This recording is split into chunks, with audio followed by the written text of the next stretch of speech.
ಪದ್ಧತಿಯ ಜ್ಞಾನ ಪ್ರತಿಪಾದನಾ ಸ್ಥಳದಲ್ಲಿ 47ನೇ ಪದ. ಪರತರವೆನಿಸುವ ಮುಕುತಿಯನು ಐದುವ ಪರಿಯನು ಅರಸುವವನು ಈ ಶ್ರವಣಾದಿಗಳ ಇರವನು ಪಗಲಿರುಳು ಎನ್ನದೆ ಒಳುಮೆಯಳು ಪರಿಭಾವಿಸುತ್ತಿರುವುದು ಅನ್ನುವ ಈ ಪದ್ಯದ 1ನೇ ನುಡಿಯಾಗಿದೆ. ಹೌದಾ?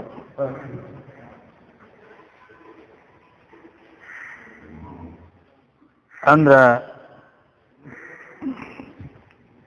ಎಲ್ಲಿ ಆ ಪರತರ ಮುಕ್ತಿಯನ್ನ ನಾ ಹೊಂತೀನಿ ಅಂಥೇಳಿ ಯಾವನು ಇಚ್ಛಾ ಮಾಡ್ತಾನ ಅವನು ಈ ಶ್ರವಣಾದಿಗಳ ಸ್ವರೂಪವನ್ನು ಶ್ರವಣ ಮನನ ನಿಧಿಧ್ಯಾಸನಗಳನ್ನು ಹಗಲ ರಾತ್ರಿ ಅಂತ ಅಲ್ಲಾರದೆ ಎಡವಿಡದೆ ಅವುಗಳ ಬಗ್ಗೆ ವಿಚಾರ ಮಾಡಬೇಕು ಅಂತ ಹೇಳಿದರು. ಅದರಲ್ಲಿ ಶ್ರವಣದ ಲಕ್ಷಣನು ಹೇಳಿದರು.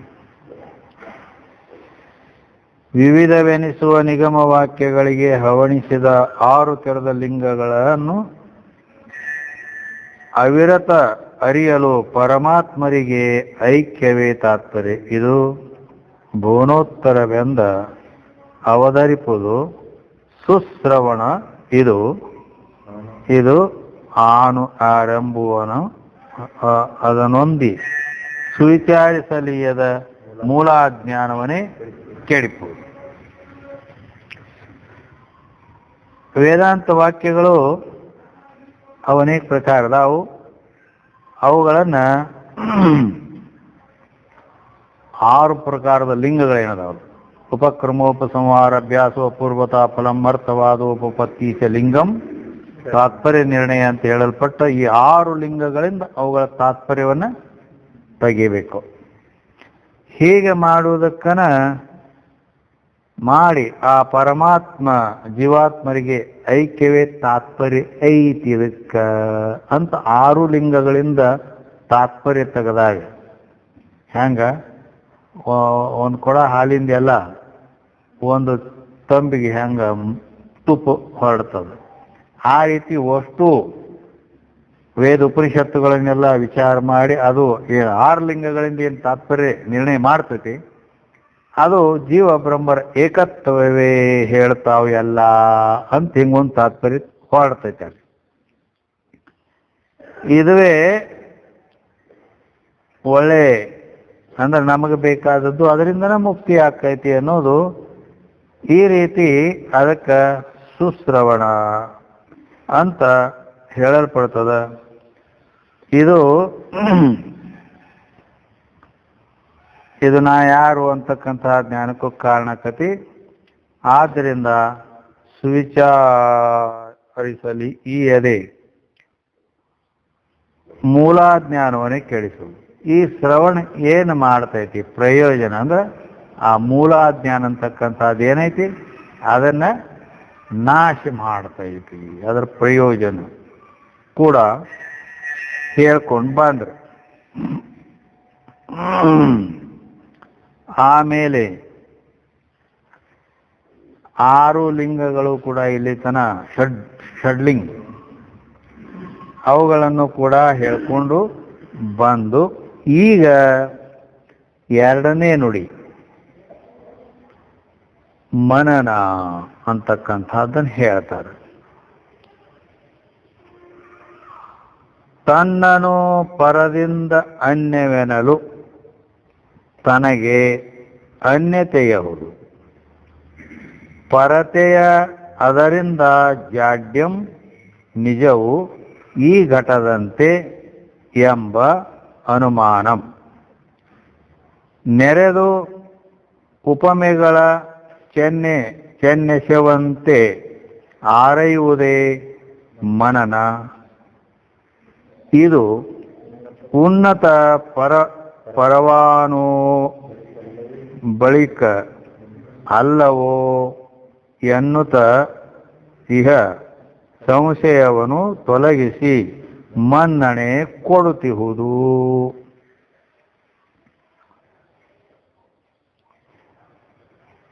ಅಂದರೆ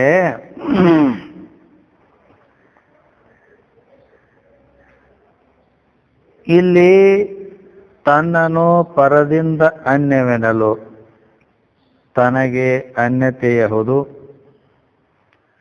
ಪರತೆಯ ಅದರಿಂದ ಜಾಡ್ಯಂ. ಹಿಂಗ ಇಲ್ಲಿ ಅನುಮಾನ ಪ್ರಮಾಣ ಯುಕ್ತಿ. ಇಲ್ಲಿ ಇದು ಮನನ ಅಂತ ಎದಕ್ಕಂತಾರ? ಭೇದವನ್ನ ಬಾಧಕ, ಅಭೇದ ಸಾಧಕ, ಜೀವ ಬ್ರಹ್ಮರ ಭೇದವನ್ನು ಬಾಧಿಸತಕ್ಕಂಥ, ಜೀವ ಬ್ರಹ್ಮರ ಅಭೇದವನ್ನು ಸಾಧಿಸತಕ್ಕಂಥ ಯುಕ್ತಿಗಳ ಚಿಂತನೆ ಮಾಡೋದು. ಈ ರೀತಿ ಆ ಯುಕ್ತಿ ಅನ್ನೋದಕ್ಕೆ ಇಲ್ಲಿ ಅನೇಕ ಅನುಮಾನ ಪ್ರಮಾಣಾದಿಗಳಿಂದ ಇದನ್ನ ಚಿಂತನೆ ಮಾಡೋದೈತಿ. ಹಂಗ ಮಜ್ಗಿ ಕಟ್ಟಿಯೋದೈತಿಲ್ಲ, ಹಂಗ ಇದನ್ನ ಪೂರ್ವಾಪರ ವಾಕ್ಯಗಳನ್ನು ಮುಂದೆ ಹೇಳಿದ್ದು ಹಿಂದೆ ಹೇಳಿದ್ದು ಇದಕ್ಕೆ ಏನು ತಾಳ್ಮೇಳ ಅಂತ ಹಿಂಗ ಯಾವುದೇ ಒಂದು ನಾವು ಭಾಳಷ್ಟು ವಿಚಾರ ಮಾಡ್ತೀವಲ್ಲ, ವಿಚಾರ ಮಾಡಿ ಒಂದು ನಿರ್ಣಯಕ್ಕೆ ಬರ್ತೀವಿ. ಆ ರೀತಿ ಹೀಗೆ ಯುಕ್ತಿಯಿಂದ ಅವುಗಳನ್ನು ಚಿಂತನೆ ಮಾಡೋದಕ್ಕನ ಮನನ ಅಂತ ಹೇಳಲ್ಪಡ್ತದಿಲ್ಲಿ. ಅದಕ್ಕೆ ಇಲ್ಲಿ ಶ್ರವಣದಿಂದ ಜನ್ಯವಾದ ಅರ್ಥವು ಯುಕ್ತಿಯನ್ನು ನಿರ್ಧರಿಸುವುದೇ ಮನನ. ಶ್ರವಣ ಏನು ಮಾಡ್ಕೊಂಬಂದನ ಒಂದೇ ನುಡಿಯೊಳಗೆ ಅದನ್ನ ಕೇಳಿದ್ದನ್ನ ಯುಕ್ತಿಯಿಂದ ನಿರ್ಧಾರ ಮಾಡೋದು. ಇದರ ಹಿಂಗೆ ಹೇಳೈತಿ, ಇದು ಹಿಂಗೆ ಹೇಳ್ತತಿ, ಮತ್ತು ಇದಕ್ಕೆ ಹೆಂಗ ಅಂತ ಹಿಂಗ ಅದಕ್ಕೆ ತಾಳ್ಮೇಲೆ ಹಾಕಿ ಯುಕ್ತಿಗಳಿಂದ ಚಿಂತನೆ ಮಾಡೋದು, ಅದಕ್ಕೆ ಮನನ ಅಂತಾರೆ. ಅದು ಹೇಗ ಯುಕ್ತಿಯಿಂದ ಇದನ್ನು ಚಿಂತನೆ ಮಾಡೋದು ಅಂತ ಕೇಳಿದ್ರೆ, ತನ್ನನು ಪರದಿಂದ ಅನ್ಯವೆನಲು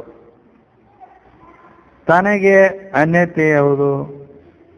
ಪರತೆಯಾದರಿಂದ ಜಾಡ್ಯ. ಅಂದ್ರೆ ಈಗ ಒಂದು ವೇಳೆ ತನ್ನನ್ನು ಪರದಿಂದ ಅನ್ಯವೆನಲು, ಆ ಪರಮಾತ್ಮ ಬ್ಯಾರೆ ನಾ ಬ್ಯಾರೆ, ಪರಮಾತ್ಮನಕ್ಕಿಂತ ನಾ ಬ್ಯಾರೆ ಅಂತ ಈಗ ಒಂದು ವೇಳೆ ಅಂದ್ರೆ ಏನಾಕತಿ? ಬೇಡ, ಪರಮಾತ್ಮನ್ಗಿಂತ ನಾ ಬ್ಯಾರೆ ಅಂದ್ರೆ ಏನಾಕತಿ? ಮತ್ತು ನನಗಿಂತ ಪರಮಾತ್ಮ ಬ್ಯಾರೆ ಅದನಂದ್ರೆ ಏನಾಕತಿ? ಈಗಾರ ನಮಗರ ಹಂಗೆ ಅನ್ಸೈತಿ. ಏನು? ಪರಮಾತ್ಮ ಬ್ಯಾರೆ, ನಾ ಜೀವಾತ್ಮ ಬ್ಯಾರೆ, ಹಿಂಗೆ ಅನಿಸ್ತೈತಿ. ಒಂದು ವೇಳೆ ಇದ ಮಾತ ಖರೆ ಆದ್ರೆ, ಪರಮಾತ್ಮನ್ಗಿಂತ ಬ್ಯಾರೆ ಆದ್ರ ಇದ ಅಂತ ಗಚ್ಚ ಅಂತ ತಿಳ್ಕೊಂಡ್ರ ಅದಕ್ಕೇನಾರ ಬಾಧ ಬರ್ತೈತೇನು ಅಂತ ಹಿಂಗೆ ವಿಚಾರ ಮಾಡಿ ನೋಡು.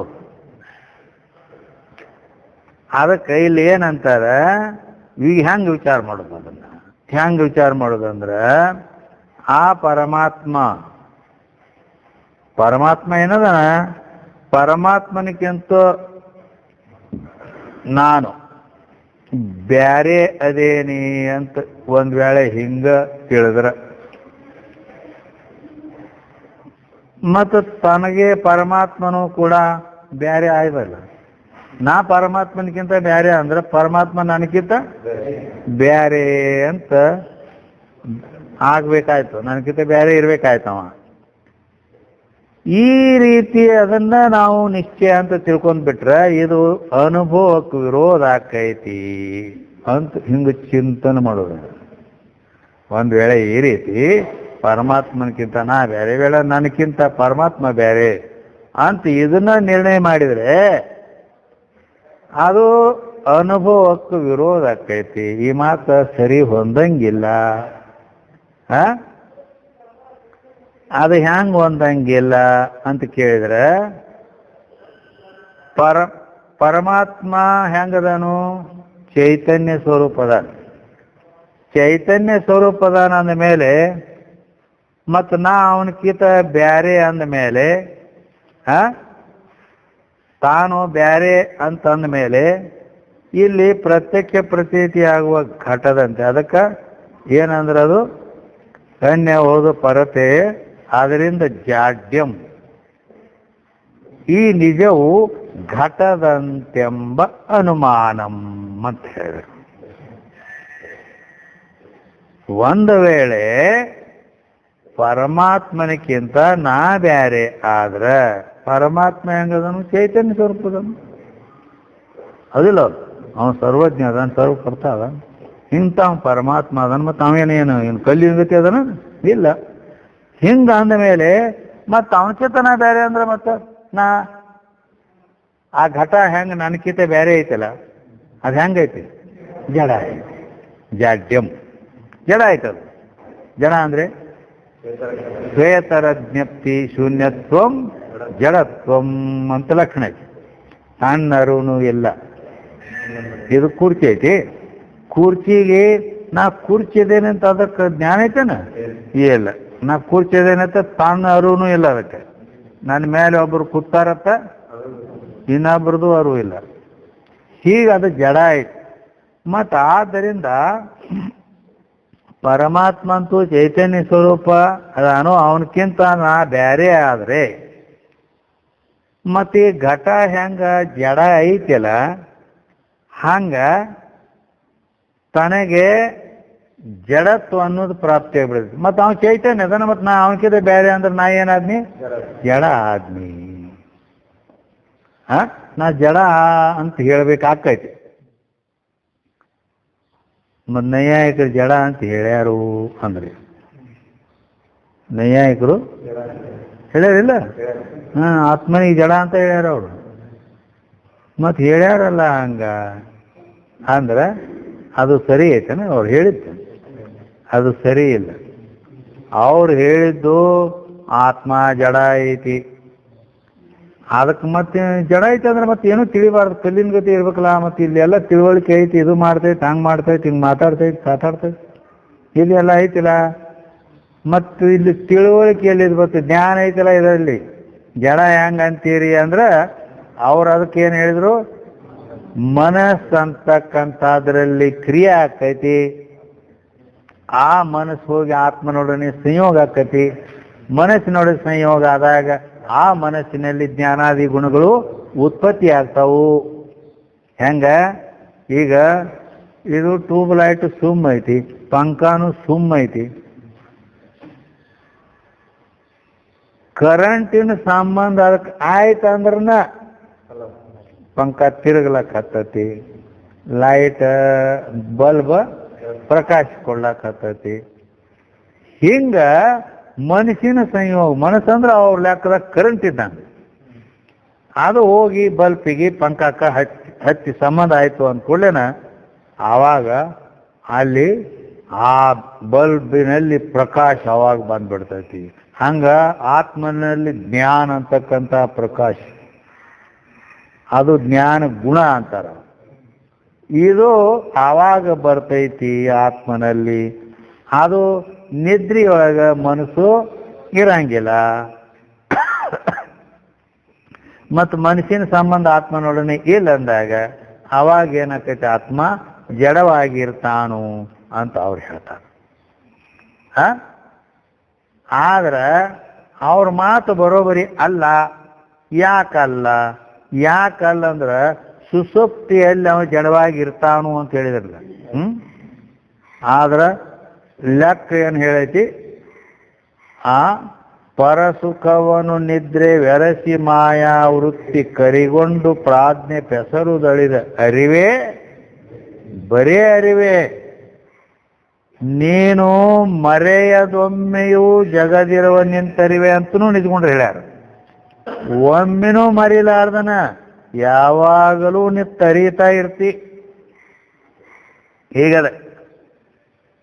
ಅದಕ್ಕೆ ಅಲ್ಲಿ ಸುಸುಪ್ತಿಯಲ್ಲಿ ಕಲ್ಲಿನ ಗತಿ ಅವರು ಇದ್ದಿದ್ದಿಲ್ಲ ಅಂದ್ರೆ ಅವ ಎದ್ದ ಮೇಲೆ ನಾನು ಇಲ್ಲಿಯವರೆಗೆ ಸುಖವಾಗಿ ಮಲಗಿದ್ದೆ, ಏನನ್ನು ಅರಿಯಲಿಲ್ಲ ಅಂತ ಹೇಳ್ತಾನಲ್ಲ. ಏನನ್ನು ಅರಿಯಲಿಲ್ಲ ಅಂದ್ರೆ ಅಜ್ಞಾನವನ್ನು ಅರ್ತಾನ. ಹೆಂಗ? ಏನಪ್ಪ ಎಷ್ಟು ಅಮಾಶಿ ಕತ್ತಲಿ, ಏನೂ ಕಾಣಂಗೆ ಇಲ್ಲ ಅಂತಾನ. ಏನೂ ಕಾಣಂಗಿಲ್ಲ ಅಂದ್ರೆ ಏನೂ ಕಾಣಂಗಿಲ್ಲ ನಾವು, ಕಾತಲೇರು ಕಾಣ್ತತಿಲ್ಲೋ. ಹಂಗ ಅಲ್ಲಿ ಏನನ್ನು ಅರಿಯ ಅನ್ನೋದ್ರಿಂದ ಅಜ್ಞಾನವನ್ನು ಅರ್ತಾನ.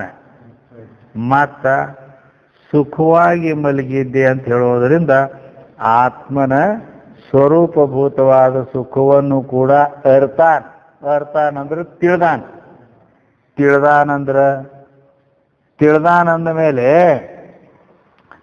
ತಿಳಿದಾನ ಅನ್ನೋದು ಅದರ ಮೇಲಿಂದ ಅಂತ ಕೇಳಿದ್ರೆ ಜಾಗ್ರತದಲ್ಲಿ ಅವಾಗ ಸ್ಮೃತಿ ಆಗೈತಿ. ಏನಾಗೈತಿ? ಸ್ಮೃತಿ. ಈಗ ನಿನ್ನೆ ಒಂದು ನುಡಿ ಆಗೈತಿ ಪದ್ಯದಾಗ, ಇವತ್ತು ಎರಡನೇ ನುಡಿ ಹೇಳ್ರಿ ಅಂದ್ರ ನಿನ್ನೆ ಆದ ಮಾತು ಇವತ್ತು ಹೆಂಗೆ ಗೊತ್ತಾಯ್ತು ನಿನಗ? ನಿನ್ನೆ ಒಂದು ನುಡಿ ಆಗೈತೆ ಅನ್ನೋದು ಅದು ನಿನ್ನೆ ಅನುಭವ ಆಗಿತ್ತ. ಅನುಭವ ಆದದ್ದು ಜ್ಞಾನ ಆಗಿತ್ತಲ್ಲ, ಅದು ಇದು ಆಗೈತಷ್ಟೇ. ಆ ಜ್ಞಾನ ಸಂಸ್ಕಾರ ರೂಪದಿಂದ ಉಳಿದಿರ್ತೈತಿ. ಸಂಸ್ಕಾರ ಅಂದ್ರೆ ಜ್ಞಾನ ಕಾ ಸೂಕ್ಷ್ಮ ಅವಸ್ಥಾಕು ಸಂಸ್ಕಾರ ಕೈಯೇ. ಜ್ಞಾನದ ಸೂಕ್ಷ್ಮ ಅವಸ್ಥಾ ಹೊಂದಿ ಇರ್ತೈತಿ. ಅದ ಜ್ಞಾನ ಸೂಕ್ಷ್ಮ ಅವಸ್ಥಾ ಹೊಂದಿ ಇರ್ತೈತಿ. ಆದ್ದರಿಂದ ಅದಕ್ಕೆ ಸಂಸ್ಕಾರ ತರ. ಆ ಸಂಸ್ಕಾರ ಈಗ ಏನಾಯ್ತು? ಉದ್ಭೂತ ಆಯ್ತು. ಉದ್ಭೂತ ಆಗ್ಲಿಕ್ಕೆ ಕಾರಣ ಕರೆಕ್ಟ್. ಸಂಬಂಧ ಸಾದೃಶ್ಯ ಚಿಂತನೆಗಳ ಮೂಲಕವಾಗಿ ಸಂಸ್ಕಾರ ಉದ್ಭೂತ ಆಕತಿ. ಆ ಸಂಸ್ಕಾರ ಉದ್ಭೂತ ಆಯ್ತು ಅಂದ್ರೆ, ಉದ್ಭೂತ ಅಂದ್ರೆ ಪ್ರಕಟಕ ಉದ್ಭೂತ ಕೈಯೇ ಪ್ರಕಟ ಆಗಿಬಿಡ್ತೈತಿ. ಆ ಸಂಸ್ಕಾರ ಪ್ರಕಟ ಆಯ್ತು ಅಂದ ಕೂಡಲೇನ ಅದರಿಂದ ಸ್ಮೃತಿ ಆಕೈತಿ. ಯಾಕಂದ್ರೆ ಸ್ಮೃತಿ ಅಂತ ಎದಕ್ಕೆ ಅನ್ಬೇಕು ಅಂತ ಕೇಳಿದ್ರೆ, ಉದ್ಭೂತ ಸಂಸ್ಕಾರ ಮಾತ್ರ ಜನ್ಯ ಜ್ಞಾನಂ ಸ್ಮೃತಿ ಅಂತ ಲಕ್ಷಣ ಐತಿ. ಉದ್ಭೂತ ಸಂಸ್ಕಾರ ಮಾತ್ರ ಜನ್ಯ ಜ್ಞಾನಂ ಸ್ಮೃತಿ. ಈ ಸ್ಮೃತಿ ಆಗಬೇಕಾದ್ರೆ ಆ ಸಂಸ್ಕಾರದಿಂದ ಸ್ಮೃತಿ ಹುಡ್ತದ. ಈಗ ನಮಗ ಈ ಜಾಗೃತದಲ್ಲಿ ನಾರಾಯಿಟೋ ತನಕ ಸುಖವಾಗಿ ಮಲಗಿದ್ದೆ, ಏನನ್ನು ಅರಿಲಿಲ್ಲ ಅಂತ ಹೇಳುವ ಸ್ಮೃತಿ. ಈ ಸ್ಮೃತಿ ಜ್ಞಾನ ಆಗಬೇಕಾದ್ರೆ ಅದಕ್ಕೆ ಹಿನ್ನೆಲೆ ಸಂಸ್ಕಾರ ಬೇಕು. ಸಂಸ್ಕಾರ ಇಲ್ಲದ ಸ್ಮೃತಿ ಆಗೋದಿಲ್ಲ. ಸಂಸ್ಕಾರ ಇರಬೇಕಾದ್ರೆ ಅನುಭವ ಆಗಿರ್ಬೇಕು. ಅಲ್ಲಿ ಅನುಭವ ಆಗಿರ್ಬೇಕು, ಅಲ್ಲಿ ಜ್ಞಾನ ಆಗಿರ್ಬೇಕ. ಮತ್ತೆ ನಿನ್ನೆ ಒಂದು ನುಡಿ ಹೇಳಿದ್ದ ಜ್ಞಾನ ಆಗೈತಂತನ ಅದರ ಸಂಸ್ಕಾರ ಇತ್ತು. ಅದರ ಸಂಸ್ಕಾರ ಇತ್ತಂತನ ಸ್ಮೃತಿ ಆಯ್ತು. ಈಗ ಒಂದು ನುಡಿ ಆಗೈತಿ, ಇನ್ನು ಮುಂದಿನ ಎರಡನೇ ನುಡಿ ಹೇಳ್ರಿ ಅಂತ ಅಂದ. ಹಂಗ ಅಲ್ಲಿ ಸುಸುಪ್ತಿಯಲ್ಲಿ ಅಜ್ಞಾನ ಮತ್ತು ಸ್ವರೂಪ ಸುಖವನ್ನು ಅರ್ಥಾನನ್ನು ಜ್ಞಾನ ಐತಿ. ಅರಿಬೇಕಾದ್ರೆ ಜ್ಞಾನ ಇದ್ದಾಗ ಅರಿಬೇಕಲ್ಲ, ತಿಳಿಬೇಕಲ್ಲ ಅದನ್ನ. ಮತ್ತು ಜಡ ಇದ್ರೆ ಅದನ್ನ ಹೆಂಗೆ ತಿಳಿತಿದ್ದ ಅಂತ ಆತ್ಮ ಸುಸುಪ್ತಿಯಲ್ಲಿ ನೈಯಾಯಿಕರು ಜಡ ಅಂತ ಹೇಳ್ತಾರೆ. ಒಂದು ವೇಳೆ ಸುಸುಪ್ತಿಯಲ್ಲಿ ಆತ್ಮ ಜಡವಾಗಿದ್ರೆ ಮತ್ತೆ ಇದನ್ನ ಹೆಂಗೆ ತಿಳಿತಿದ್ದ? ತಿಳಿದಾನಂದ್ರೆ ನಾವು ಜಡ ಹೆಂಗ್ ಅಂತೀರಿ? ಆದ್ದರಿಂದ ನಾವು ಜಡ ಅಂತ ಹೇಳಕ್ಕ ಬರೋದಿಲ್ಲ. ಜಡ ಅಂದ್ರೆ ಮತ್ತೆ ಜಗದಾಂಧ್ಯ ಪ್ರಸಂಗ ಬಂದ್ಬಿಡ್ತೈತಿ. ಆದ್ದರಿಂದ ಆ ನೈಯಾಯಿಕರು ಆತ್ಮನಿಗೆ ಜಡ ಅಂತ ಹೇಳಿದ್ದು ಸರಿಯಲ್ಲ. ಅದಕ್ಕಾಗಿ ಇಲ್ಲಿ ಏನಂದ್ರು, ಒಂದು ವೇಳೆ ನಾವು ಪರಮಾತ್ಮನಿಕ್ಕಿಂತ ಬ್ಯಾರೆ ಅಂತ ತಿಳಿದ್ರೆ, ಪರಮಾತ್ಮ ಚೇತನ ಸ್ವರೂಪದನು ನಾ ಅವನಕ್ಕಿಂತ ಬ್ಯಾರೆ ಅಂದ್ರೆ ಜಡ ಆಗ್ಬೇಕಾಕತಿ. ಜಡ ಆತಂದ್ರೆ ಘಟಾದಿಗಳು ಹೆಂಗ ಕಲ್ಲ ಕಟ್ಟಿಗೆ ಜಡ ಅದಾವು, ಹಂಗ ನಾ ಆತ್ಮ ಸ್ವರೂಪ ಜಡ ಅಂತ ಅನ್ಬೇಕಾಕತಿ. ಇದು ನಮ್ಮ ಅನುಭವಕ್ಕೆ ಇರೋದಾಕತಿ ಇಲ್ಲೋ? ಆದ್ದರಿಂದ ಬರೋದು ಚೈತನ್ಯ ರೂಪನಾದ. ಆದ್ದರಿಂದ ನೈಯಾಯಿಕರು ಜಡ ಅಂತ ಹೇಳಿದ್ದು ಬರೋಬ್ಬರಿ ಅಲ್ಲ. ಯಾಕ ಅಲ್ಲಿ ಕೂಡ ಅರು ಐತಿ. ಚೈತನ್ಯ ರೂಪನಾದ ತನ್ನನ್ನು ಜಡವಾಗಿ ತಿಳಿಯುವುದು ಅನುಭವಕ್ಕೆ ವಿರೋಧ ಆಕೈತಿ. ಹೌದಿಲ್ಲೋ? ಯಾಕಂದ್ರೆ ನಮ್ಮ ಅನುಭವ ಐತಲ್ಲ, ಸ್ವಂತ ನಮ್ಮ ಅನುಭವ ಐತಿ. ನಾನು ತಿಳಿಯುತ್ತೇನೆ, ನಾ ಅರು ಸ್ವರೂಪದೇನಿ, ನನಗಷ್ಟು ಜ್ಞಾನ ಐತಿ ಅನ್ನೋದು ಪ್ರತಿಯೊಬ್ಬರು ಐತಿದ ಅನುಭವ. ಆದ್ದರಿಂದ ಈ ರೀತಿ ಮತ್ತು ಪರಮಾತ್ಮನಿಗಿಂತ ನಾ ಬ್ಯಾರೆ ಅಂತ ಹೇಳಿದರೆ ಪರಮಾತ್ಮ ಚೇತನ ಸ್ವರೂಪದನು, ನಾ ಜಡ ಆಗ್ಬೇಕಾಕತಿ. ಬ್ಯಾರೆ ಅದೇನಂದ್ರ ಅದಕ್ಕೆ ಮತ್ತು ನಾ ಬ್ಯಾರೆ ಇಲ್ಲ.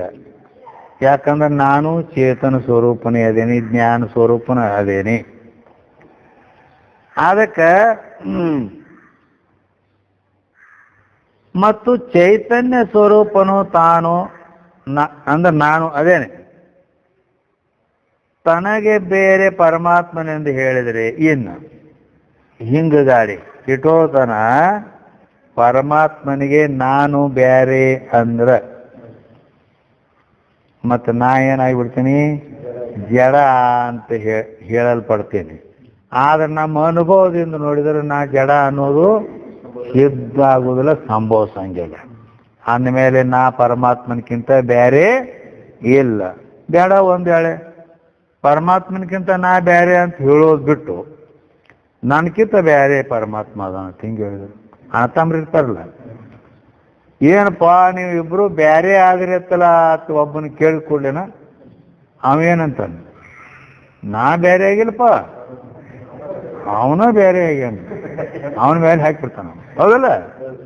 ಹಂಗೆ ಆ ರೀತಿ ಪರಮಾತ್ಮನಿಗಿಂತ ನಾ ಬೇರೆ ಅಂತಂದ್ರೆ ಅದನ್ನ ಬಿಟ್ಟು ಈಗೇನು ನನಗಿಂತ ಪರಮಾತ್ಮ ಬೇರೆ ಅಂತಂದ್ರೆ ಚೈತನ್ಯ ರೂಪನು ತಾನು. ಈಗ ನಾನು ಚೈತನ್ಯ ಸ್ವರೂಪದೇನೆ ಅನ್ನೋದು ಆಗಲೇ ನಿರ್ಣಯ ಆಗೈತಿ. ಹೌದಲ್ಲ? ಹೆಂಗ ನೀ ಚೈತನ್ಯ ಸ್ವರೂಪದಿ ನಿರ್ಣಯ ಆಗೈತೆ ಅಂದ್ರೆ ಯಾರಿಗೂ ಗೊತ್ತು, ನೀವು ಹೇಳ್ತೀರಂತೇಳಿ ಮತ್ತೆ ಹ್ಞೂ ಅಂತೀವಿ ಅಂತೇಳಿ. ಹೌದನ್? ಅಂದ್ರೆ ಅಲ್ಲಪ್ಪ, ನೀ ಚೈತನ್ಯ ಸ್ವರೂಪ ಜ್ಞಾನ ಸ್ವರೂಪ ಅನ್ನೋದು ಅಲ್ಲ ಪ್ರತಿಯೊಬ್ಬರ ಅನುಭವ. ಈಗ ನೀ ಚಂತನ ಏನೇನು ಮಾಡಿದ ಕೆಲಸ, ಚಂತನ ಏನೇನು ಮಾಡಿದ ಕೆಲಸ ಅಂತ ಕೇಳಿದ್ರೆ ಅಂದ್ರೆ ನಾ ಅಲ್ಲಿ ಹೋಗಿದ್ನಿ, ಹೊಲಕ್ಕೆ ಹೋಗಿದ್ನಿ, ಮನೆಗೆ ಹೋಗಿದ್ನಿ, ಅಂಗಡಿಗೆ ಹೋಗಿದ್ನಿ,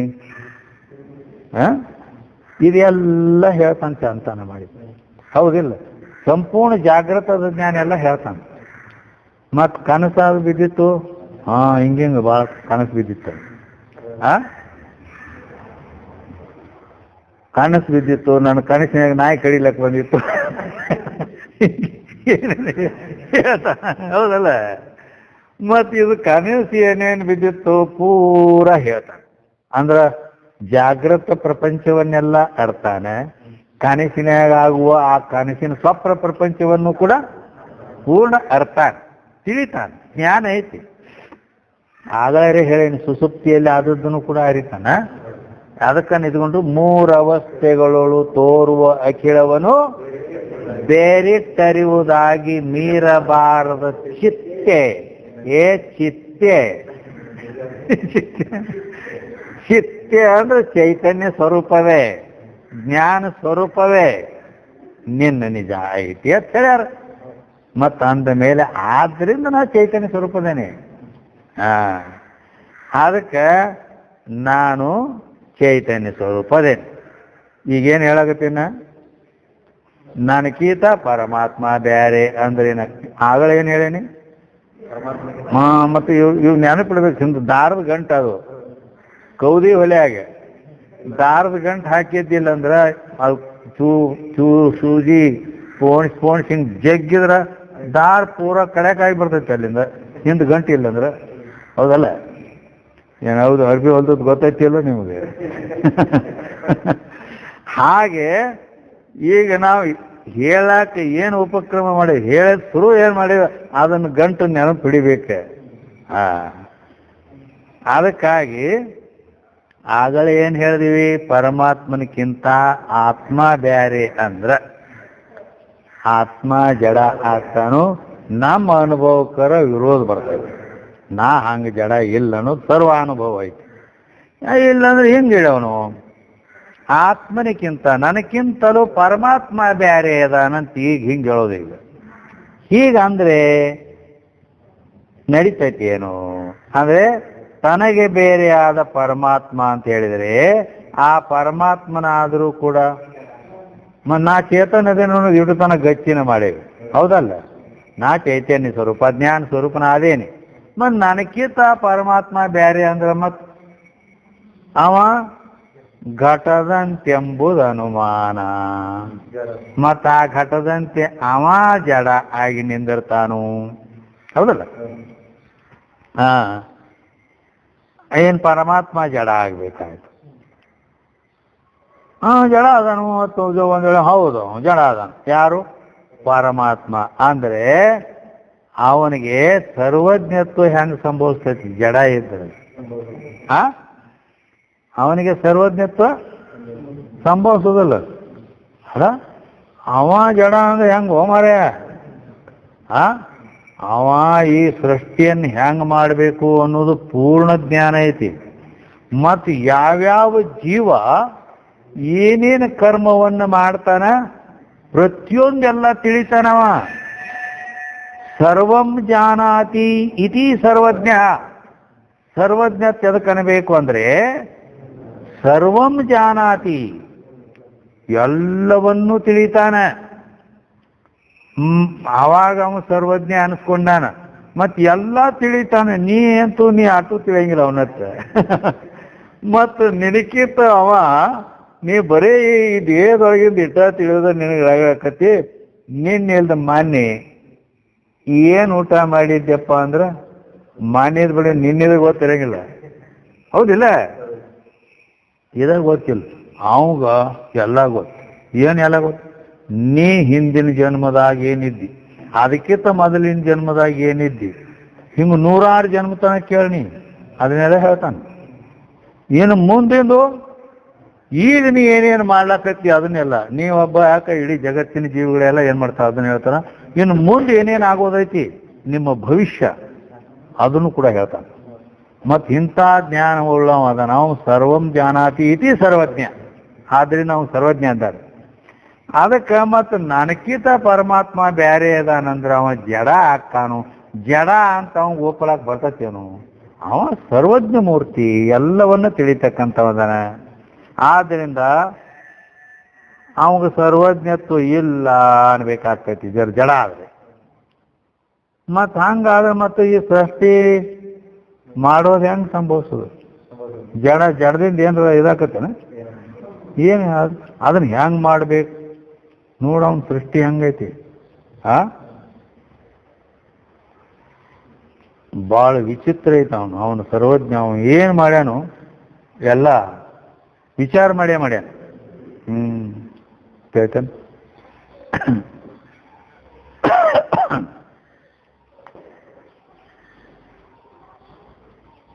ಬಂದತ್ತ ನೀಲ್ದ ಗಿಡದ ಹಣ್ಣು ನೋಡ್ದತ್ತ.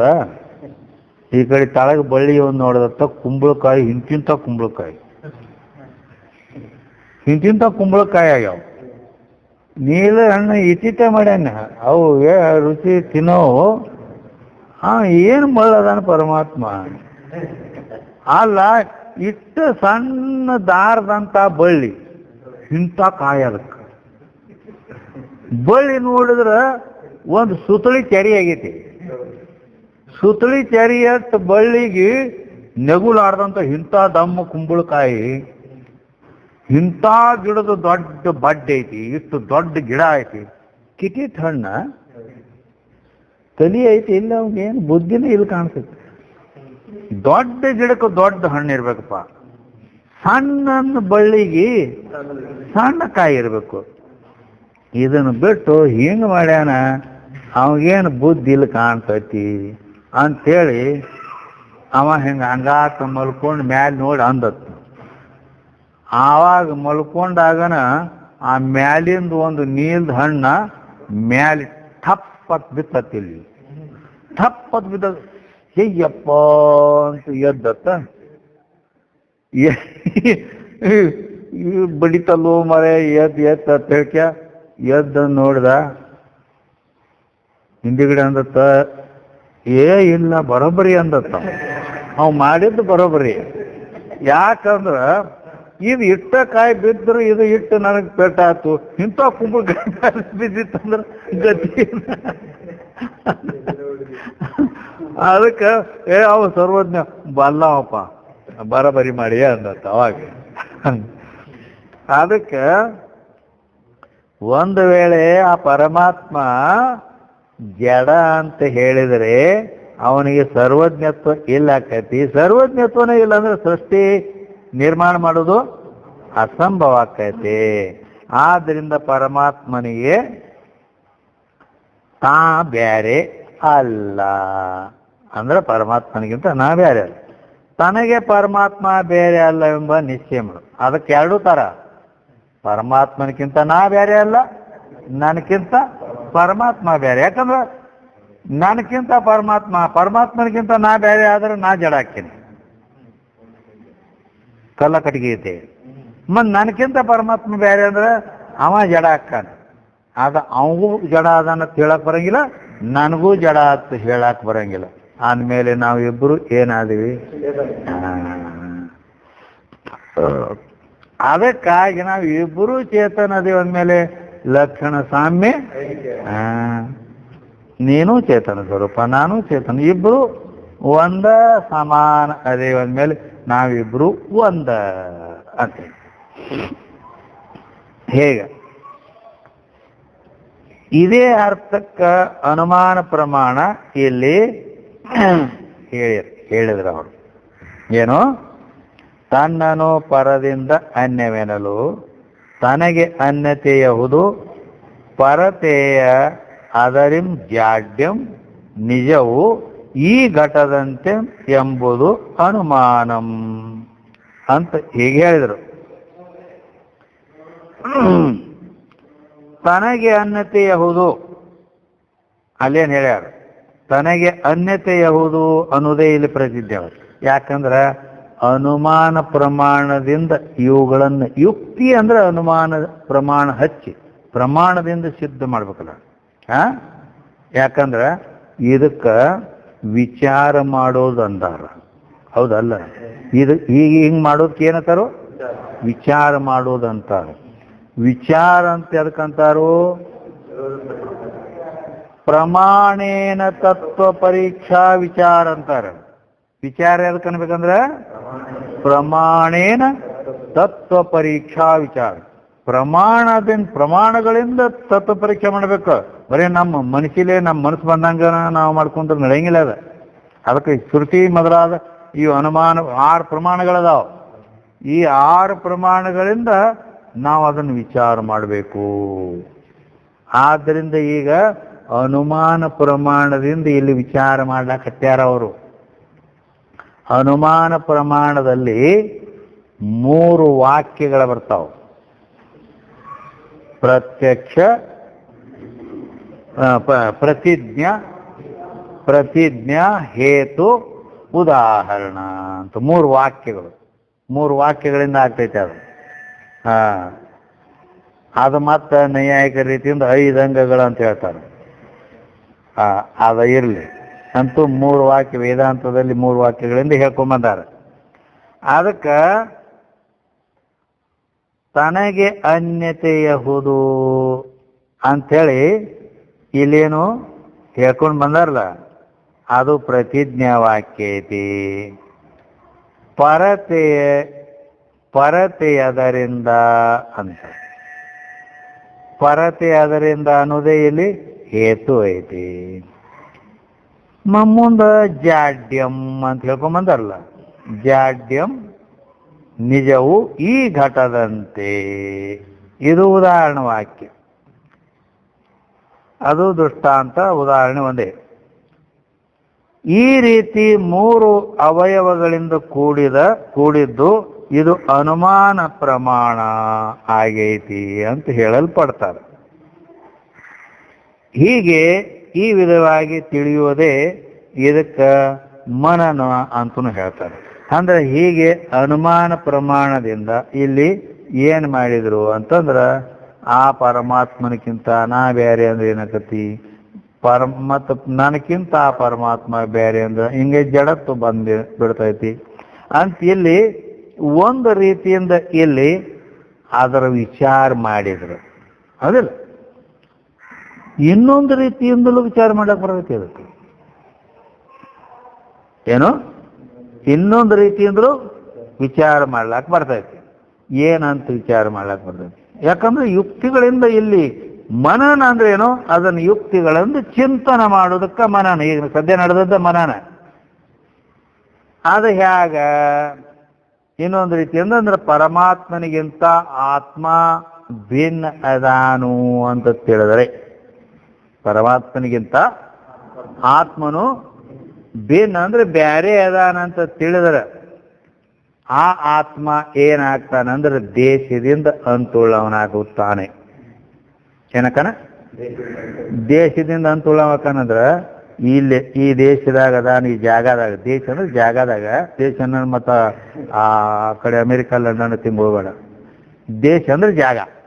ಈ ಜಾಗದಾಗ ಅದಾನು, ಆ ಜಾಗದಾಗ ಇಲ್ಲ ಅಂದಮೇಲೆ ಹಿಂಗೆ ಹೇಳಿಸ್ಕೊಳ್ಳೋದಕ್ಕನ ದೇಶದಿಂದ ಅಂತ. ಈ ದೇಹ ಐತಿಲ್ಲ, ಈ ದೇಹ ಇಲ್ಲೈತಿ, ಅಲ್ಲಿ ಐತೇನು?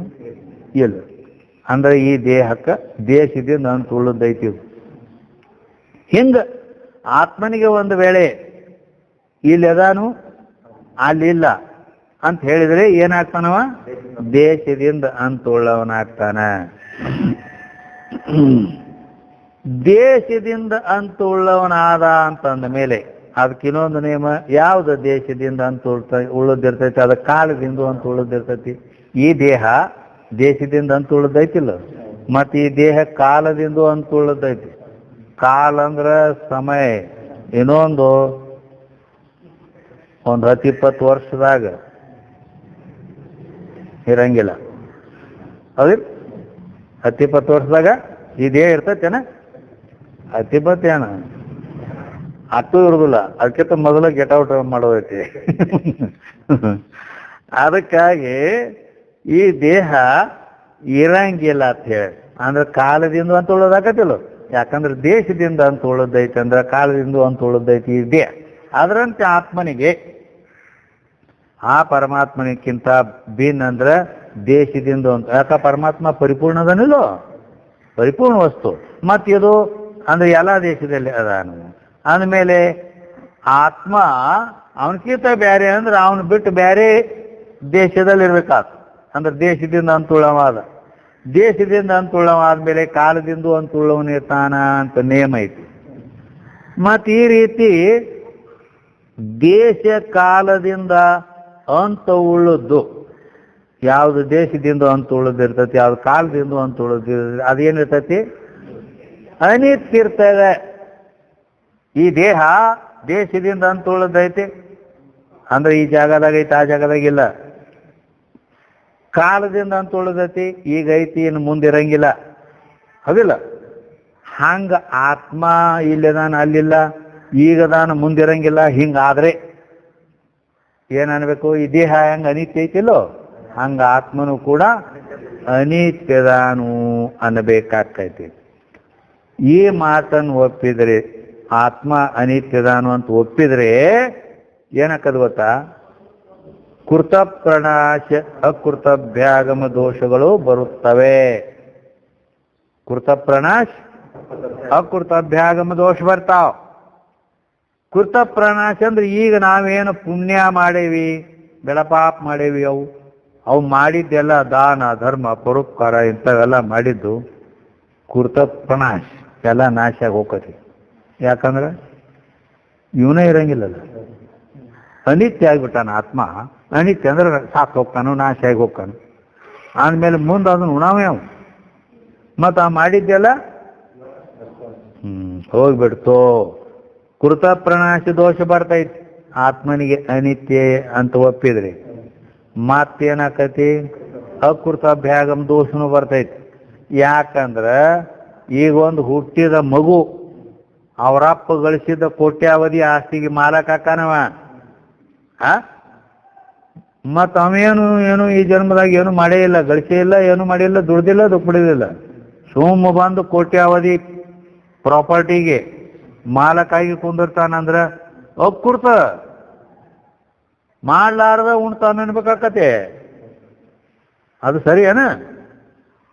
ಹಿಂಗೆ ಎರಡು ದೋಷ ಬರ್ತಾವ. ಯಾವಾಗ ಈ ಆತ್ಮ ನಾನು ಪರಮಾತ್ಮನಿಗಿಂತ ಬ್ಯಾರೆ ಅಂದ್ರ ದೇಶದಿಂದ ಅಂತ ಉಳವನಾಗ್ತಾನ, ದೇಶದಿಂದ ಅಂತ ಉಳಿದ ಕಾಲದಿಂದ ಅಂತ ಉಳಿದಿರ್ತದ, ದೇಶ ಕಾಲಗಳಿಂದ ಅಂತ ಉಳಿದು ಅನಿತ್ಯ ಇರ್ತದ. ಆಮೇಲೆ ಆತ್ಮ ಅನಿತ್ಯ ಅಕ್ಕಾನ.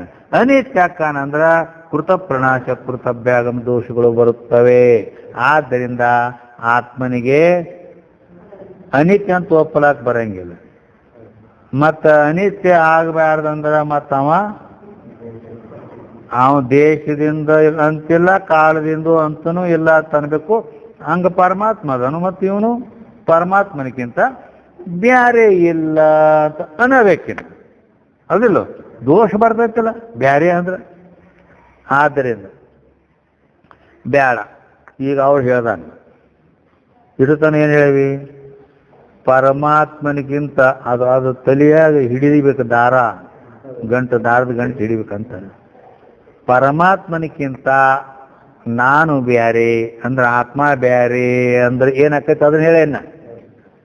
ಈಗೇನು ಹೇಳ್ತೀನಿ, ನನಕ್ಕಿಂತ ಪರಮಾತ್ಮ ಬ್ಯಾರೆ ಅಂದ್ರೆ ನಡೆಯಂಗಿಲ್ಲ ಏನು ಅನ್ನೋದನ್ನ ಹೇಳ್ತಾನೆ. ಇಡುತನ ಪರಮಾತ್ಮನಿಗಿಂತ ನಾ ಬ್ಯಾರೆ ಅನ್ನೋದಾಗಿ.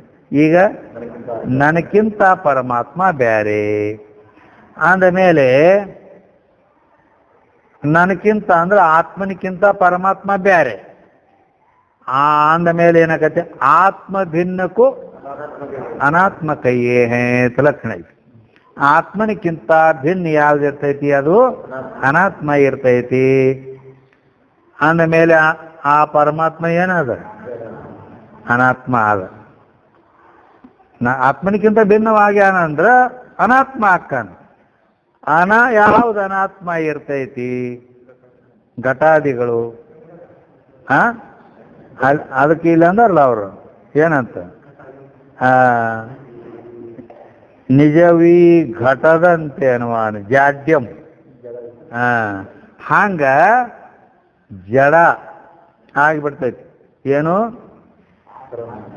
ಆತ್ಮನಿಗಿಂತ ಪರಮಾತ್ಮ ಭಿನ್ನ ಅಂದ್ರ ಅನಾತ್ಮ ಅಕ್ಕಾನು. ಯಾವ್ದು ಅನಾತ್ಮ ಇರ್ತೈತಿ, ಅದು ಘಟದಂತೆ ಜಡ ಇರ್ತೈತಿ. ಘಟ ಅನಾತ್ಮ ಐತಿಲ್ಲೋ, ಆದ್ರಿಂದ ಆ ರೀತಿ ಜಡ ಇರ್ತೈತಿ. ಅದು ಅಂದಮೇಲೆ ಪರಮಾತ್ಮ ಏನದ, ಜಡ ಅದ. ಜಡ ಆದ್ರ ಈ ಮಾತು ಶ್ರುತಿ ಒಪ್ಪೋದಿಲ್ಲ. ಈ ಮಾತು ಶ್ರುತಿ ವೇದ ಒಪ್ಪೋದಿಲ್ಲ. ಯಾಕಂದ್ರೆ ಸತ್ಯಂ ಜ್ಞಾನಮನಂತಂ ಬ್ರಹ್ಮ ಅಂತ ಹೇಳಿದ. ಆ ಪರಮಾತ್ಮ ಹೆಂಗದನು, ಸತ್ಯ ಸ್ವರೂಪನಾಗಿ, ಜ್ಞಾನ ಸ್ವರೂಪನಾಗಿ, ಅನಂತ ಸ್ವರೂಪವಾಗಿ ಬ್ರಹ್ಮವಿದೆ ಅಂತ ತೈತ್ರಿಯ ಉಪನಿಷತ್ ಹೇಳಿ. ಆದ್ದರಿಂದ ಶ್ರುತಿಗೆ ವಿರೋಧ ಹೋಗೋದು ಸರಿಯಲ್ಲ. ಮತ್ತು ಶ್ರುತಿಯನ್ನು ಬಿಟ್ಟು ನಾವು ಇನ್ನೊಂದನ್ನು ತಿಳ್ಕೊಳ್ಳೋದು ಸರಿ. ಯಾಕೆ ಶ್ರುತಿ ವಿರಹಿತ ಮತವನ್ನು ಉಳಿಯುವುದೇ ಚಂದಮಮ ಅಂತ ಹೇಳಿಕೆ ನಿದ್ಗುಂಡ್ರು ಹೇಳ್ಯಾರ. ಶ್ರುತಿಯೇ ಪ್ರಮಾಣ ವಕೀಲರಿಗೆ ಅಂತನೂ ನಿದ್ಗುಂಡ್ರು ಹೇಳ್ಯಾರ. ಶ್ರುತಿಯೇ ಪ್ರಮಾಣ ವಕೀಲರಿಗೆ ಅಂದಮೇಲೆ ಆ ಶ್ರುತಿ ಹೆಂಗೆ ಹೇಳೈತಿ, ಪರಮಾತ್ಮ ಸತ್ಯಂ ಜ್ಞಾನಮನಂತಂ ಬ್ರಹ್ಮ ಅಂತ ಹೇಳೈತಿ. ಅಂದಮೇಲೆ ಅವ ಸತ್ಯ ಸ್ವರೂಪದಾನ, ಜ್ಞಾನ ಸ್ವರೂಪದಾನ, ಮತ್ತು ಅನಂತ ಸ್ವರೂಪದಾನ. ಅಂದಮೇಲೆ ಅವಂಗ ಜಡ ಅದಾನು, ಅನಿತ್ಯದನು ಅಂತ ಹೇಳೋದು ಸರಿ ಆಗುದಿಲ್ಲ. ಆದ್ದರಿಂದ ಮತ್ತೇನು ಅನ್ಬೇಕಾಯ್ತು, ಅವನು ಚೇತನ. ಯಾಕಂದ್ರೆ ನನಗೀತ ಪರಮಾತ್ಮ ಬೇರೆ ಇಲ್ಲ. ಬೇರೆ ಅದಾನಂದ್ರೆ ಇವೆಲ್ಲ ಜಡತ್ವ ಆದಿಗಳು ಬಂದ್ಬಿಡ್ತಿದ್ವು. ಆದ್ದರಿಂದ ಇಲ್ಲಿ ಆ ಪರಮಾತ್ಮನೇ ನಾನು ಅಂತ ಈ ರೀತಿ ನಾವು ಯುಕ್ತಿಯಿಂದ ಅದರ ಚಿಂತನೆ ಮಾಡೋದೇನ ಇತ್ತಲ್ಲ, ಇಟತನ ಮಾಡ್ಲಕತ್ತಿದ್ವಿ. ಇದಕ್ಕ ಮನನ ಅನ್ನುತ್ತಾರೆ ಅಂತ ಹೇಳಲ್ಪಡ್ತಾ ಇದೆ. ಇನ್ನೂ ರಗಡದಾವು. ಇವು ಒಂದಕ್ಕೆ ಮುಗಿತೈತೆ ಏನು?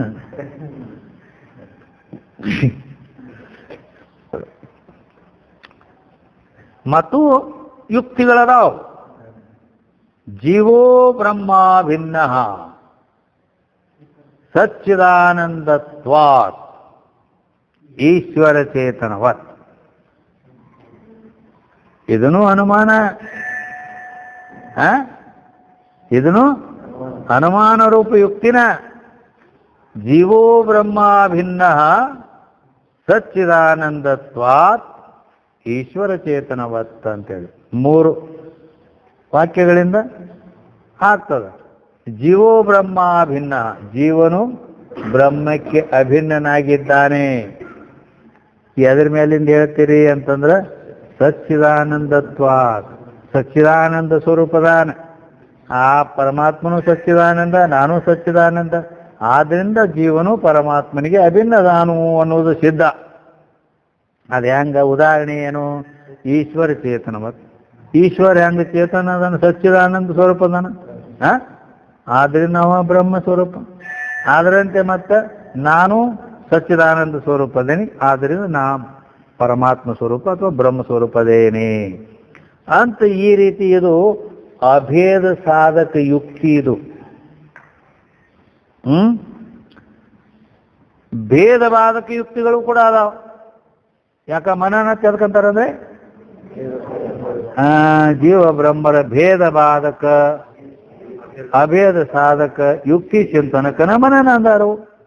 ಹಿಂಗೆ ಕೆಲವು ಭೇದ ಬಾಧಕ ಯುಕ್ತಿಗಳು, ಕೆಲವು ಅಭೇದ ಸಾಧಕ ಯುಕ್ತಿಗಳು, ಇವುಗಳಿಂದ ಚಿಂತನೆ ಮಾಡುವುದೈತಿ, ಮಥನ ಮಾಡುವುದೈತಿ. ಅದಕ್ಕನ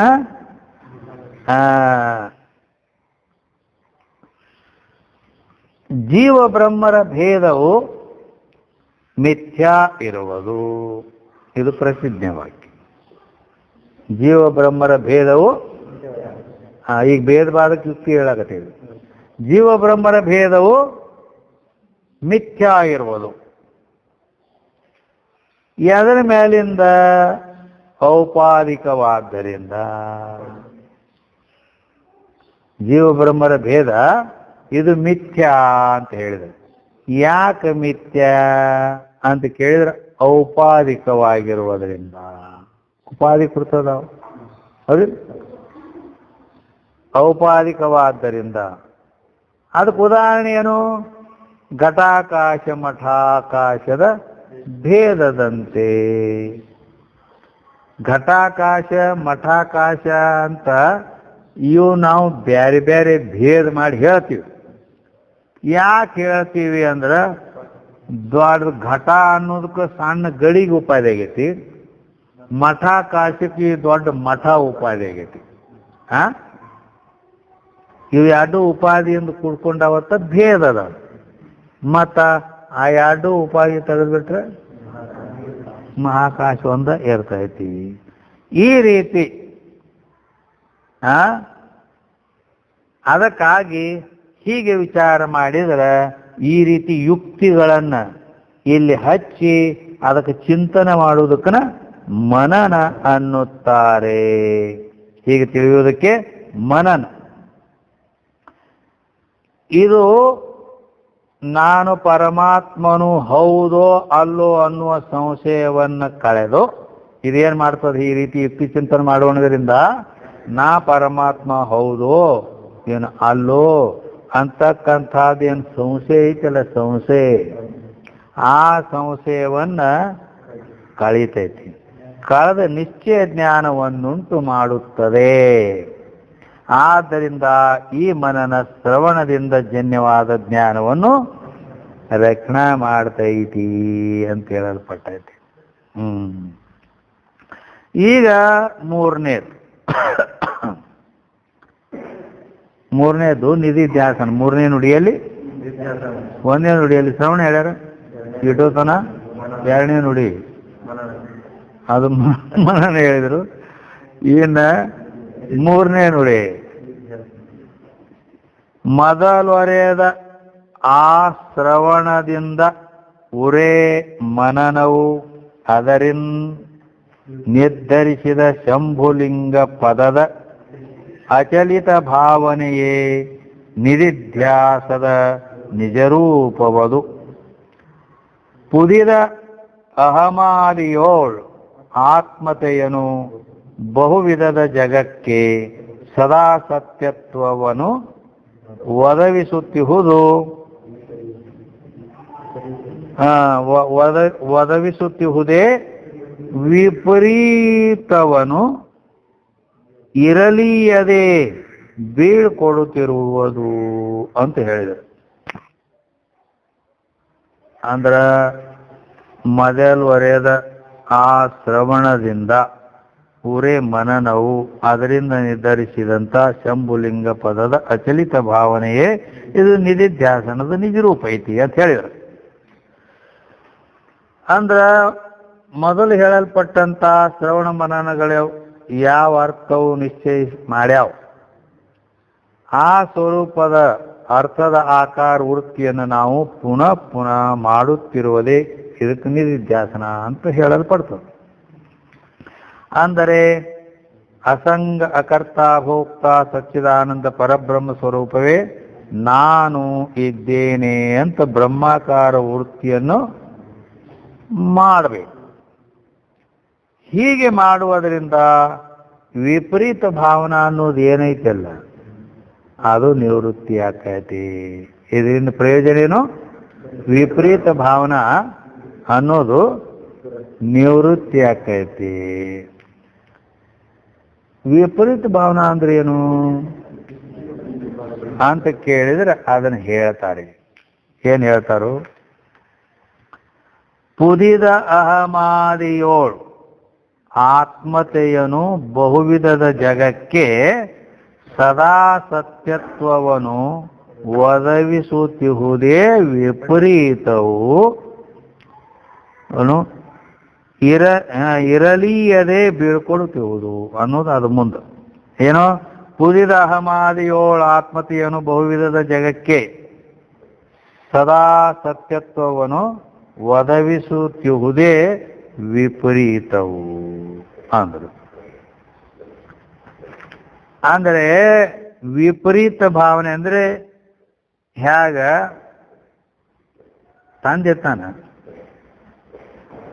ತಂದೆ ಯಾವಾಗಲೂ ಮಗನಿಗೆ ಒಳ್ಳೇದಾಗಲಿ ಅನ್ನೋ ಉದ್ದೇಶ ಇಟ್ಕೊಂಡ ಏನಾದರೂ ಹೇಳೋದು ಕೇಳೋದು ಮಾಡ್ತಾನವ, ಹೌದಿಲ್ಲ? ಮಗನಿಗೆ ಒಳ್ಳೇದಾಗಲಿ, ಇವ ಸುಖವಾಗಿ ಇರಲಿ ಅನ್ನೋ ಉದ್ದೇಶ ಇಟ್ಕೊಂಡನ ಇವಾಗ ಬೆದರಿಸೋದಾಗಲಿ ಅಥವಾ ಬೈಯೋದಾಗಲಿ ಏನೋ ಒಂದು ಬುದ್ಧಿ ಮಾತಿಗೆ ಮಾಡ್ತಿರ್ತಾನೆ. ಆದ್ರೆ ಮಗಗೇನಾಕತಿ, ಒಮ್ಮೊಮ್ಮೆ ಇವ ನಾನು ತಂದೆ ಅಲ್ಲಿ ಇವು ನಾನು ವೈರಿ ಅದನು, ಯಾಕಂದ್ರೆ ನಾನು ಕೂಡ ಯಾವಾಗಲೂ ಕ್ರಾಸಿಂಗ್ ಇವ ಹಿಂಗೆ ತಿಳಿಲಕತ್ತೈತಿ. ಈಗ ಹಂಗಾಯ್ತಲ್ಲ ಅಲ್ಲಿ ಎಲ್ಲಿ ಕಂಸ ಅತ್ಯಾಚಾರ ಮಾಡ್ಲಾಕತ್ತಿದ ಕೂಡಲೇ ಹಂಗ ಮಾಡಬೇಡ, ಇದು ನಿನ್ ಲೆಕ್ಕಲ್ಲ ಅಂತ ತಂದೆ ಹೇಳಕ್ ಹೋದ. ನನಗೆ ಬುದ್ಧಿ ಹೇಳ್ತಿ ಅಂದ್ರ ಜೇಲ್ದಾಗ ಹೋಗೋದು ಬಿಟ್ಟ, ಹೌದಿಲ್ಲ? ಈ ರೀತಿ ಹೀಗೆ ಅಂದ್ರ ಅವ ತಂದೆ, ಯಾಕಂದ್ರೆ ಮುಂದೆ ಇವನ್ನ ರಾಜ ಮಾಡವ, ಹೌದಿಲ್ಲ? ರಾಜನ ರಾಜಗಾದಿ ಮೇಲೆ ಇವನ್ನ ಕೂಡ್ತಾವ, ಅವಂತೂ ಮುದುಕಾಗಿ ಹೋಗಿದ್ ಬಿಡ. ಆದರೆ ಈಗ ರಾಜ್ಯ ಸಿಂಹಾಸನ ಮೇಲೆ ಕುಂತು ನ್ಯಾಯಬದ್ಧವಾಗಿ ಈ ರಾಜ್ಯ ಪರಿಪಾಲನೆ ಮಾಡಲಿ, ಅವರು ಸುಖಿಗಳಾಗಲಿ ಇವನು ಸುಖಿ ಆಗಲಿ ಅನ್ನೋದೇ ಅಲ್ಲಿ ತಂದೆಯ ಆಸೆ. ಅದಕ್ಕೆ ಅವ ಬುದ್ಧಿ ಹೇಳಿದ್ರೆ ಇವಾಗ ಅದು ಏನು ಅನಿಸ್ಬಿಡ್ತು, ಇವ ಶತ್ರು ಭಾವ ಅಂದ್ಬಿಡ್ತಾವ, ಹೌದಿಲ್ಲ? ಹಂಗ ಅಂದ್ರೆ ಅದಕ್ಕೆ ಏನಾಯ್ತು, ವಿಪರೀತ ಆದ, ಹೌದಲ್ಲತ್ತೀಯ? ಇದ ವಿಪರೀತ ಮತ್ತೇನ? ಅದು ಲೆಕ್ಕದಿಂದ ಸರಿ ಐತಿ. ಅದು ತಂದೆ ಮಗನಿಗೆ ಬುದ್ಧಿ ಹೇಳಿ ಸನ್ಮಾರ್ಗಕ್ಕೆ ತರೋದು ಅದು ಲೆಕ್ಕ ಐತಿ, ನೀತಿ ಐತಿ. ಆದ್ರೆ ಅದನ್ನ ಹೇಳಿಕ್ ಹೋದಾಗ ತಂದೆಯನ್ನು ವಿಪರೀತ ಇವ ಶತ್ರು ಬುದ್ಧಿ ಮಾಡ್ದಂದ್ರೆ ಅದಕ್ಕೆ ವಿಪರೀತ ಭಾವನೆ ಅಂತಾರೆ ದೃಷ್ಟಾಂತದೊಳಗೆ. ಅದು ಅಂದ್ರೆ ಈ ರೀತಿ ತಂದೆಯಲ್ಲಿ ಶತ್ರು ಬುದ್ಧಿ ಮಾಡ್ತಾನಲ್ಲ, ಅದರಂತೆ ತನಗೆ ದೃಶ್ಯಗಳಾದ ಈ ಅಹಂಕಾರ ಮೊದಲಾದ ದೇಹವೇ ಕಡೆಯಾದ ಅನಾತ್ಮಗಳಲ್ಲಿ ಆತ್ಮಬುದ್ಧಿ ಮಾಡೋದು. ಈ ದೇಹ, ಇಂದ್ರಿಯ, ಮನ, ಬುದ್ಧಿ, ಚಿತ್ತ, ಅಹಂಕಾರ ಇವೆಲ್ಲ ಅನಾತ್ಮ ವರ್ಗಗಳೇನದಾವಲ್ಲ ಇಲ್ಲಿ, ಇವ ಆತ್ಮ ಅಂತ ಇಲ್ಲಿ ಆತ್ಮಬುದ್ಧಿ ಮಾಡೋದು. ಇವು ಅನಾತ್ಮ ಅದಾವ, ಇವು ತನ್ನಿಂದ ಅರಿಸ್ಕೋತಾವ್. ಹೀಗಿದ್ರು ಕೂಡ ಅಲ್ಲಿ ಅವುಗಳಲ್ಲೇನ ಆತ್ಮಬುದ್ಧಿ ಮಾಡೋದು, ಅನಾತ್ಮದಲ್ಲಿ ಆತ್ಮಬುದ್ಧಿ ಮಾಡೋದು. ಅಂದ್ರೆ ಹಿತವಾದರಲ್ಲಿ ಅಹಿತ ಅಥವಾ ಶತ್ರು ಬುದ್ಧಿ ಏನು ಮಾಡಿದಲ್ಲ, ಹಂಗ ಈ ರೀತಿ ಇಲ್ಲಿ ಇವು ಅನಾತ್ಮ ಅದಾವ. ಅನಾತ್ಮ ಇದ್ದಲ್ಲಿ ಅಂದ್ರೆ ಹೆಂಗ, ಯಾವ ಶತ್ರು ಇರ್ತಾನಲ್ಲ ಅವನ ನನ್ನ ಮಿತ್ರ ತಿಳ್ಕೊಳ್ಳೋದು. ಇದಕ್ಕೇನಂತಿ? ಹೌದಲ್ಲ? ಯಾವ ಇವನು ಹೋದ ಅಲ್ಲಿ ಹಂಗಾಯ್ತಲ್ಲ. ಎಲ್ಲಿ ಅದು ಮಹಾಭಾರತದಾಗ ದುರ್ಯೋಧನ, ಅಲ್ಲಿ ಮಾಮ ಶಕುನಿ ಅವರಲ್ಲಿ ಯಾಕೆದು ಗೊತ್ತದ ನಿಮಗೆ?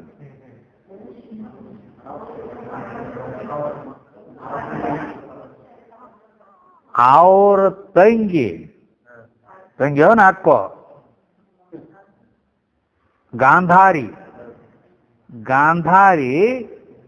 ಆಕಿನ್ನ ಇವು ಭೀಷ್ಮ ಹೋಗಿ ಇವು ಧೃತರಾಷ್ಟ್ರದ ಆಕಿನ್ನ ಕನ್ಯಾ ಆಕಿನ್ನ ಲಗ್ನ ಮಾಡ್ಲಾಕ ಕೊಡ್ರಿ ಅಂತ ಕೇಳಿದ್ರು. ಅವ್ರಿಗೆ ದೊಡ್ಡ ಪಂಚಾಯತ್ ಬಂದು ನಿಂತದ. ಅವ ಕುರುಡಗ ನನ್ನ ಮಗಳನ್ನು ಕೊಡ್ರಿ ಅಂತ ಕೇಳಿದ್ರ ರಾಜನ ಮಗಳಕ್ಕಿ ಕುರುಡ ಕೊಡುವಂತೀರಿ, ಏನಿದ್ರ ಲೆಕ್ಕ ಅಂತೇಳಿ ಹೊಚ್ಚಿ ಹೋಗತ್ತೇಳಿ ಹಿಂಗಂದ್ರ ದೊಡ್ಡ ರಾಜ ಅವ ನಮ್ಮನ್ನ ಈಗ ಬಗ್ಗ ಬಡ್ದು ಬಿಡ್ತಾನ. ಅವಂಗ ಕೈಕ ಇಲ್ಲ ಅಲ್ಲಕ್ಕೂ ಬರುವಾತು. ಕುಡ್ತೀಯನಂತೀಯ ಮಗಳ ಜೀವನ ಏನು ಹಿಂಗ ಪಂಚಾಯಿತಿ ಬತ್ತ. ಅದಕ್ಕೆ ಅಂಜಿ ಕಡೆಗೆ ಆದರೂ ಅವರು ಅನುಮಾನಿಸ್ಕೊಂಡ ಕೂತ್ರು. ಆವಾಗ ಅಕ್ಕಿನ ಮತ್ತು ಅದು ಹಣಿಬಾರ ಇತ್ತ, ಅಕ್ಕಿನ ಕಣ್ಣು ಕಟ್ಟು ಬಾಂದ್ ಕ್ಯಾತ ನಿಲ್ಲ, ನಾ ಆಗ್ತೇನೆ, ನೀವೇನು ಕಾಳಜಿ ಮಾಡಬೇಡ್ರಿ ಆತ್ ನಿತ್ತಳಕ್ಕಿ. ನೇತ್ರ ಮತ್ತೆ ಯಾರು ಇಲ್ಲ, ನಾ ಆಗ್ತೇನೆ, ನೀವೇನು ಇಲ್ಲ, ನನಗೆ ಇರ್ಲಿ ಅದ, ನಾನು ಈಗ ಕಣ್ಣು ಕಟ್ಕೊಂಡು ಬಿಡ್ತೀನಿ. ಯಾಕಂದ್ರೆ ಅವ ಕೂಡದನಂದ್ರೆ ನಾನು ಏನು ನೋಡಂಗಿಲ್ಲ ಜಗತ್ತ ಕಣ್ಣು ಕಟ್ಕೊಂಡು ಅಕ್ಕಿ ತಾನು ಮರ್ಜಿಲಿ ಮಾಡ್ಕೊಂಡ್ಬಿಟ್ರೆ ಬಿಡು. ಮಾಡ್ಕೊಂಡಾಗ ಇವ ಕೇಳಕ್ ಬಂದಲ್ಲ, ನಮ್ಮ ಅಕ್ಕನ ಜೀವನ ಹಿಂಗೆ ಹಾಳು ಮಾಡ್ಯಾರ ಅಂದಮೇಲೆ ಇವ್ರನ್ನ ಹಾಳು ಮಾಡ್ಲಾರ್ದ ಬಿಡೋದಿಲ್ಲ ಅಂತೇಳಿ ಬಂದು ಅವರಲ್ಲೇ ಸೇರ್ಕೊಂಡು ಕೂತಾವ್. ಹಿಂಗೆ ಮಾಡಿ ದುರ್ಯೋಧನಗ ಬರೀ ಯಾವಾಗಲೂ ಅವನು ಈ ವಾಂಕ್ ಹಾದಿ ಯಾಕೆ ಹಿಡಿಸ್ತಿದ್ದ ಅವನು ದುರ್ಯೋಧನ ಹಂಗಾಗಲ ಕಾರಣ ಏನು? ಅವಂದ ಎಲ್ಲ ಪ್ಲಾನ್. ಹಿಂಗೆ ಮಾಡಿ ಮಾಡಿ ಮಾಡಿ ದುರ್ಯೋಧನನ ದುರ್ಬುದ್ಧಿ ಮಾಡಿ ಇಟ್ಟ. ಅವನ ಹೆಸರು ದುರ್ಯೋಧನ ಅಲ್ಲ ಸುಯೋಧನವ. ಅವನು ದುರ್ಬುದ್ಧಿ ನೋಡಿ ಅವನು ದುರ್ಯೋಧನ ಅಂತ ಹೇಳಿದ್ರೆ ಆ ರೀತಿ ಅಂದ್ರೆ ನೋಡಿ ಇಲ್ಲಿ ಅವ ದುರ್ಯೋಧನ ಇವನ ನನ್ನ ಹಿತ ಬಯಸೋ ತಿಳ್ಕೊಂಡ. ಆದ್ರೆ ನಾವು ಇವನ ಅಹಿತ ಬಯಸೋ ಸಲುವಾಗಿ ಅವ ಇದ್ದಲ್ಲಿ ಶಕುನಿ. ಹೌದಿಲ್ಲ? ಈ ರೀತಿ ಇಲ್ಲಿ ಈ ದೇಹ ಮೊದಲು ಮಾಡಿಕೊಂಡು ಅಹಂಕಾರ ಪರ್ಯಂತರವಾಗಿ ಇದ್ದದ್ದು ಇವು ನಮಗೆ ಹಿತಕಾರಿ ಇಲ್ಲ, ಇವು ಅಹಿತಕಾರಿ ಅದಾವ್. ಆದ್ರ ಇವ ನನಗೆ ಖರೆವಾದ ಇದ ಆತ್ಮ ಇದ ನಾ ಅಂತ ಅಟ್ಟು ನಂಬಿಕೆ ಇಟ್ಕೊಂಡು ಈ ಅನಾತ್ಮಗಳಲ್ಲಿ ಆತ್ಮತ್ವ ಬುದ್ಧಿ ಮಾಡ್ಕೊಂಡು ಇರೋದು. ಮತ್ತೇನು ಎರಡು ಪಾರ್ಟ್ ಐತಿದೆ. ಏನದು ಯಾರಿಗೊತ್ತದ? ವಿಪರೀತ ಭಾವನಾ ಅಂದ್ರೆ ಏನು ಅದನ್ನ ಹೇಳಕತ್ತೇನೆ ನಾ ಈಗ. ಅದಕ್ಕೆ ಹೇಳಿ ದಾರ ಗಂಟು ಹಾಕಿ ಇರ್ಬೇಕಂತೇಳಿ. ವಿಪರೀತ ಭಾವನಾ ಅಂದ್ರೆ ಎದಕ್ಕಂತಾರು? ಆ ವಿಪರೀತ ಭಾವನಾ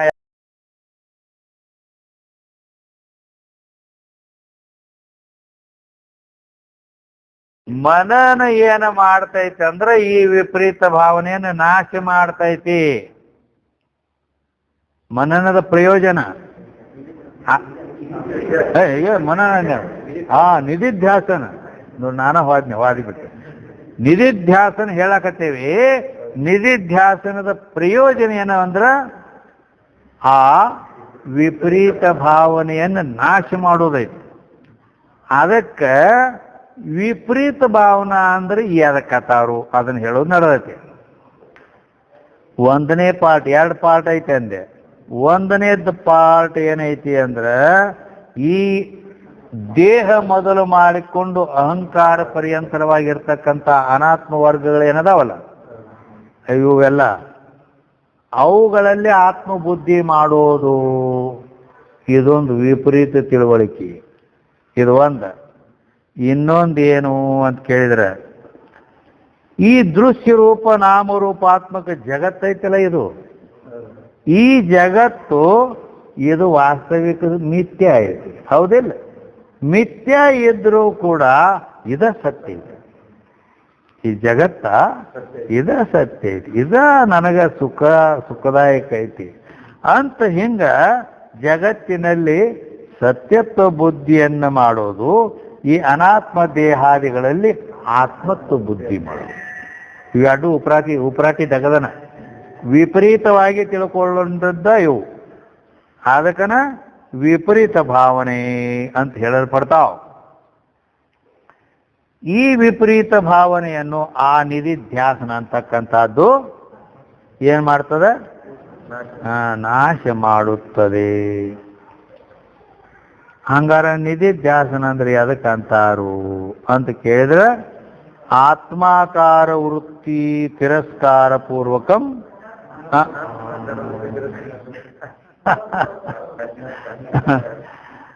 ಸಾಧಾರಣ ಇದು ಹಂಗ ಹೋಗ್ತೈತಿ ನೋಡಿ.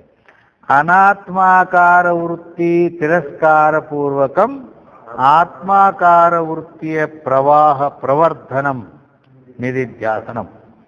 ಅನಾತ್ಮಾಕಾರ ವೃತ್ತಿ ತಿರಸ್ಕಾರ ಪೂರ್ವಕಂ ಆತ್ಮಾಕಾರ ವೃತ್ತಿ ಪ್ರವರ್ಧನಂ ನಿಧಿಧ್ಯಾಸನಂ.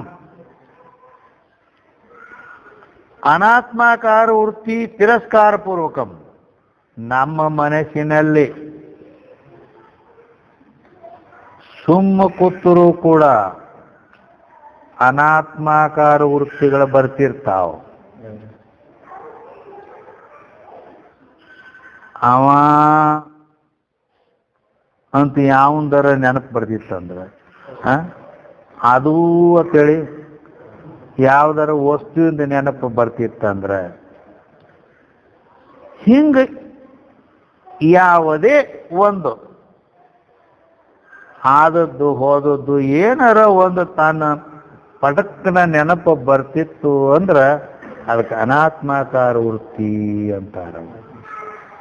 ಯಾಕಂದ್ರೆ ಮನಸ್ಸು ಸುಮ್ಮ ಕುಂದ್ರಂಗೇ ಇಲ್ಲ, ಅದಕ್ಕೆ ಸುಮ್ಮ ಕುಂಡ್ರಲಕ್ ಬರಂಗೇ ಇಲ್ಲ. ಅದಿಲ್ಲ, ಏನಾರ ಒಂದು ನೆನಪು ಮಾಡತೈತೆ.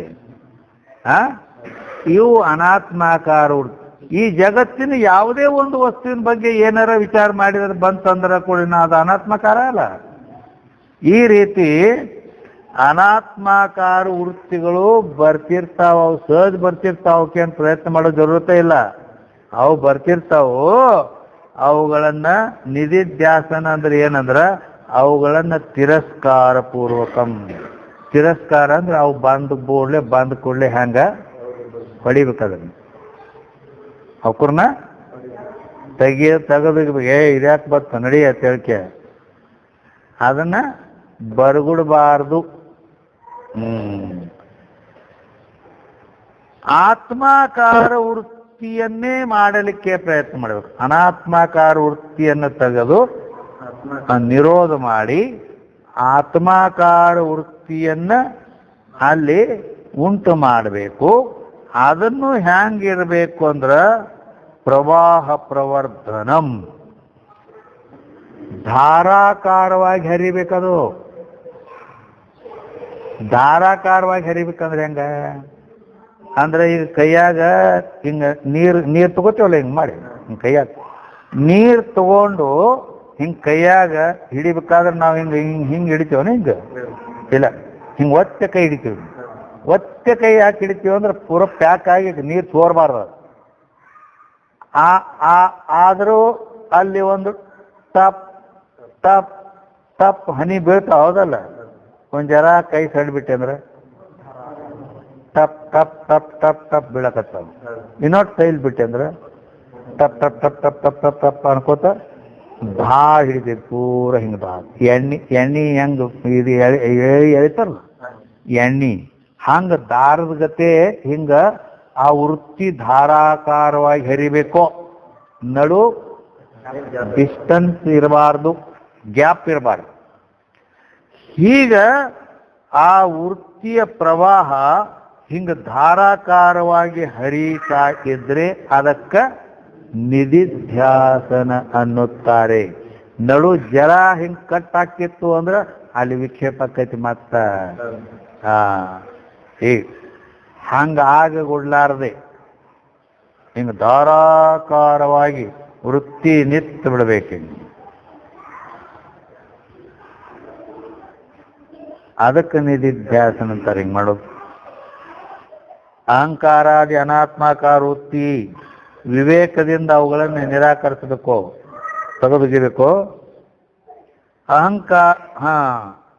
ಆಮೇಲೆ ಮೇಲಿಂದ ಮೇಲೆ ಬ್ರಹ್ಮಾಭಿನ್ನ ಪ್ರತ್ಯೇಗಾತ್ಮ ಸ್ವರೂಪ ನಾನಿದ್ದೇನೆ, ಸ್ವಯಂ ಪ್ರಕಾಶ ಸ್ವರೂಪವೇ ನಾನಿದ್ದೇನೆ ಅಂತ ಈ ರೀತಿ ಆತ್ಮಾಕಾರ ವೃತ್ತಿ ಮಾಡಬೇಕು.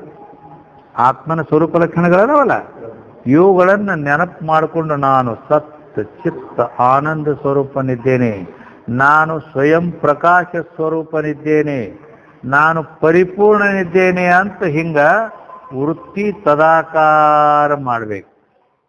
ತದಾಕಾರ ಮಾಡಿ ಅದೇ ಆಕಾರದಲ್ಲೇನ ಕೂತು ಬಿಡ್ಬೇಕು. ಹೆಂಗೆ ಮಾಡೋದಕ್ಕೆ ನಿಧಿಧ್ಯಾಸನ ಅಂತಾರೆ. ಈ ರೀತಿ ನಿಧಿಧ್ಯಾಸನ ನಾವು ಮಾಡ್ಕೋತ ಮಾಡ್ಕೋತ ಮಾಡ್ಕೋತ ಹೋದಿವಿ ಅಂತಂದ್ರ ಆವಾಗ ಆ ವಿಪರೀತ ಭಾವನಾ ಅನ್ನೋದೇನೈತಲ್ಲ ನಾಶ ಆಗಿ ಹೋಗ್ಬಿಡ್ತದೆ. ಇದೇನು ವಿಪರೀತ ಭಾವನಾ ಅಂದ್ರ ಈ ದೇಹಾದಿಗಳೇ ನಾನು, ಈ ಜಗತ್ತು ಸತ್ಯ ಐತಿ ಅನ್ನೋ ಇವೆರಡು ಹೋಗ್ತಾವ. ಇದ ವಿಪರೀತ ಭಾವನೆ ಐತಿ, ಅದು ಹೋಗಿ ಬಿಡ್ತಾ ಐತಿ. ಆದ್ದರಿಂದ ಆ ಬ್ರಹ್ಮಾಕಾರ ವೃತ್ತಿಯ ಪ್ರವಾಹ ಈ ರೀತಿ ಹರಿಸ್ತಾ ಒಂದು ವೇಳೆ ಹಂಗ ಮುಂದುವರೆದು ಬಿಟ್ರೆ ಅದು ಮುಂದೆ ಈ ನಿಧಿಧ್ಯಾಸನ ಆದ ನಂತರ ಏನಲ್ಲಿ ಆತ್ಮಾಕಾರ ವೃತ್ತಿ ಮಾಡಿ ಮಾಡಿ ಅದೇ ನಾನು ಅಂತ ಆತ್ಮಜ್ಞಾನ ಆಕ್ಕೈತಿ. ಅಲ್ಲದೆ ನಿಧಿಧ್ಯಾಸನದ ಪರಿಪಕ್ವ ಸ್ಥಿತಿಯನ ಸಮಾಧಿ ಅನ್ನುತ್ತಾರೆ. ಸವಿಕಲ್ಪಕ ಸಮಾಧಿ, ಸವಿಕಲ್ಪ ಸಮಾಧಿಯೇ ಮತ್ತು ಪರಿಪಕ್ವ ಸ್ಥಿತಿಯೇ ನಿರ್ವಿಕಲ್ಪ ಸಮಾಧಿ. ಹಿಂಗ ಅಂದ್ರೆ ಸಮಾಧಿ ಹಚ್ಚಬೇಕಾದ್ರೆ ಮತ್ತೊಂದು ಏನೂ ಬೇಕಾಗಿಲ್ಲ. ಇಲ್ಲಿ ಹಠಯೋಗವು ಇವು ಯಾವೂ ಏನೂ ಬೇಕಾಗಿಲ್ಲ. ಈಗೇನು ನಾವು ಶ್ರವಣ ಮಾಡೇವಿ ಆತ್ಮನ ಬಗ್ಗೆ, ಮನನ ಮಾಡಿ ನಿಧಿಧ್ಯಾಸನ ಮಾಡುವಾಗ ಏನು ಆತ್ಮಾಕಾರ ವೃತ್ತಿ ಅನಾತ್ಮಾಕಾರ ವೃತ್ತಿ ಬರಗೊಳ್ಳಾರ್ದಂಗ ಆತ್ಮಾಕಾರ ವೃತ್ತಿಯನ್ನ ಪ್ರವಾಹ ಹರಿಸ್ತಾ ಕುಂತು ಬಿಟ್ರೆ ಆವಾಗ ಅದಕ್ಕೆ ನಿಧಿಧ್ಯಾಸನ ಅಂತಾರ. ಅದನ್ನೇ ಹಂಗ ಮಾಡ್ಕೋತ ಮಾಡ್ಕೋತ ಹೆಚ್ಚಿಗೆ ಮಾಡ್ಕೋತ ಹೋದಂದ್ರ ಅದೇ ಸಮಾಧಿಯಾಗಿ ಬಿಡುತ್ತದೆ. ಸಮಾಧಿಯಲ್ಲಿ ಕುಂತಿದ್ದಾನೆ ಅನ್ನೋದು ಸಿದ್ಧ ಆಗ್ತದೆ. ಆದ್ದರಿಂದ ಮುಂದೆ ಜೀವನ್ಮುಕ್ತಿಯ ವಿಲಕ್ಷಣ ಆನಂದವನ್ನು ಕೂಡ ಅನುಭವಿಸಲಿಕ್ಕೆ ಬರುತ್ತದೆ. ಆದ್ರೆ ಇದು ಈ ರೀತಿ ಮಾಡುವುದು ಸುಮ್ಮ ಯಾವಾಗರ ಮಾಡಿದ್ರೆ ಸಮಾಧಿ ಆಗುದಿಲ್ಲ, ಅಂತೂ ಯಾವಾಗರ ನಿಧಿಧ್ಯಾಸನ ಮಾಡಿದ್ರೆ ನಡೀತೈತೆ. ಹೀಗೆ ಈ ರೀತಿ ನೋಡು. ಇನ್ನೊಂದು ಮಾತು ಏನು, ನಿಧಿಧ್ಯಾಸನದಲ್ಲಿ ವೃತ್ತಿ ಬ್ರಹ್ಮಾಕಾರವಾಗಿತ್ತೆ. ಹೌದಿಲ್ಲ? ಬ್ರಹ್ಮಾಕಾರವಾಗಿ ವೃತ್ತಿಯನ್ನು ಮಾಡೋದ ನಿಧಿಧ್ಯಾಸನ ಅಂತ ಹೇಳಿದೀವಿ. ಆತ್ಮಾಕಾರ ಮಾಡೋದ, ಬ್ರಹ್ಮಾಕಾರ ಮಾಡೋದ. ಮತ್ತ ಅಲ್ಲಿ ಜ್ಞಾನನೂ ಕೂಡ ಅಂದ್ರೆ ಬ್ರಹ್ಮ ಸಾಕ್ಷಾತ್ಕಾರ ಆದದ್ದು, ಅದನ್ನು ಬ್ರಹ್ಮಕಾರನ. ಹೌದಲ್ಲ? ಮತ್ತು ಅದಕ್ಕೆ ಇದಕ್ಕೆ ಏನು ಭೇದ? ನಿಧಿಧ್ಯಾಸನಕ್ಕೆ ಅದಕ್ಕೆ ಅನ್ಬೇಕು, ಸಾಕ್ಷಾತ್ಕಾರಕ್ಕೆ ಅದಕ್ಕೆ ಅನ್ಬೇಕು. ಏನು ಎರಡು ಒಂದನು? ಹೌದಲ್ಲ ಅಂತ ಕೇಳಿದರೆ, ಸಾಮಾನ್ಯವಾಗಿ ನಿಧಿಧ್ಯಾಸನ ಪ್ರಯತ್ನ ಇರ್ತೈತಿ. ನಿಧಿಧ್ಯಾಸನದಲ್ಲಿ ಅವನ ಪ್ರಯತ್ನ ಇರ್ತೈತಿ, ಸಾಕ್ಷಾತ್ಕಾರದಲ್ಲಿ ಅವನ ಪ್ರಯತ್ನ ಇರಂಗಿಲ್ಲ. ಇದು ಭೇದ. ಆತ್ಮ ಸಾಕ್ಷಾತ್ಕಾರ ಆಗಿ ಏನು ಜ್ಞಾನಿ ಇರ್ತಾನಲ್ಲ, ಅವನಿಗೇನು ಪ್ರಯತ್ನ ಮಾಡೋ ಜರೂರತ್ತಿಲ್ಲ. ನಿಧಿಧ್ಯಾಸನದೊಳಗಿದ್ದಾವ ಇನ್ನೂ ಪ್ರಯತ್ನ ಮಾಡಬೇಕು. ಏನು ಪ್ರಯತ್ನ ಇದೆ? ಪ್ರಯತ್ನ. ಅನಾತ್ಮಕಾರ ವೃತ್ತಿ ಬರ್ತಾವು, ಅವಕರನ್ನ ತಿರಸ್ಕಾರ ಮಾಡ್ಕೋತ ಆತ್ಮಾಕಾರ ವೃತ್ತಿಯನ್ನ ಅಲ್ಲಿ ಪ್ರವಾಹ ರೂಪದಿಂದ ಹರಿಸುವುದು. ಇದು ಪ್ರಯತ್ನ ಐತೆ ಅವಾಗ. ಈ ಪ್ರಯತ್ನ ಇವನಲ್ಲಿ ಐತಿ ನಿಧಿಧ್ಯಾಸನದಲ್ಲಿ. ಅವನು ಜ್ಞಾನಿ ಸಾಕ್ಷಾತ್ಕಾರವಾದವನು, ಅಲ್ಲಿ ಪ್ರಯತ್ನ ಇಲ್ಲ. ಅವನು ಸಹಜ ಸ್ವಭಾವತ ಅವನು ಹಂಗಾಕೈತಿ. ಅದು ಹೆಂಗ? ಇದೊಂದು ಗಿಡ ಐತಿರ, ಗಿಡದ ಟೊಂಗಿಯನ್ನ ಹಿಂಗೆ ಹಿಡಿದಕ್ಕೆ ಹಿಂಗೆ ಮಾಡಿ ಜಗ್ಗಿ ಬಾಗಿಸ್ತೀವಿ. ಜಗ್ಗಿ ಬಾಗಿಸಿ ಹಿಂಗೆ ಹಿಡ್ಕೊಂಡು ನಿಂತರ ಬಾಗಿ ನಿಂದಿರ್ತೈತಿ. ಹಿಂಗ ಹೌದಾ? ಬಾಗಿ ನಿಂತೈತಿ. ನೀ ಎಷ್ಟೋತನ ಹಿಡಿತಿ ಹತ್ತೋತನ ಬಾಗೇ ಇರ್ತೈತಿ. ಅದು ನೀ ಬಿಟ್ಟು ಅಂದ್ರೆ ಮತ್ತ ಹೋಗಿ ಮತ್ತ ಅಲ್ಲಿಗೆ ಬತ್ತ. ಹಂಗ ನಿಧಿಧ್ಯಾಸನ ಎಲ್ತನ ಮಾಡ್ತಿ ಅಲ್ಲಿ ತನ ನಿನ್ನ ಅಂದ್ರೆ ಬ್ರಹ್ಮಾಕಾರಾಗಿ ನಿಂತಿರ್ತೈತಿ.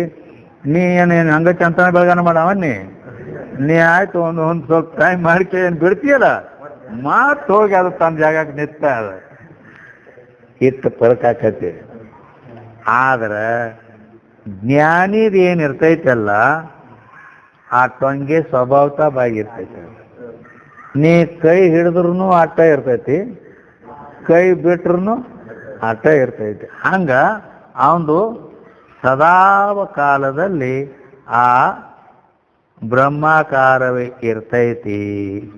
ಅಂದ್ರೆ ಅವ ಹೆಂಗ ಸ್ತ್ರೀ ಪಾತ್ರ ಮಾಡವ, ಅವನ ಯಾರದೇನು ಅನ್ನೋದು ಅವಂಗ ಜ್ಞಾನ ಇರ್ತೈತಿ. ಹಂಗ ಇವಂಗ ಯಾವಾಗಲೂ ಆತ್ಮನ ಆ ಜ್ಞಾನ ಇರ್ತೈತಿ. ಆದ್ದರಿಂದ ಇವು ಪ್ರಯತ್ನ ಮಾಡಿ ಅದನ್ನು ಮಾಡೋ ಜರೂರಿ ಇಲ್ಲ. ಹೇಗೆ ಏನೋ ಅದಕ್ಕೆ ಕೆಲವೊಂದು ಇದೂ ಅದ. ಸಾಮಾನ್ಯವಾಗಿ ಅವನು ವ್ಯವಹಾರದೊಳಗೆ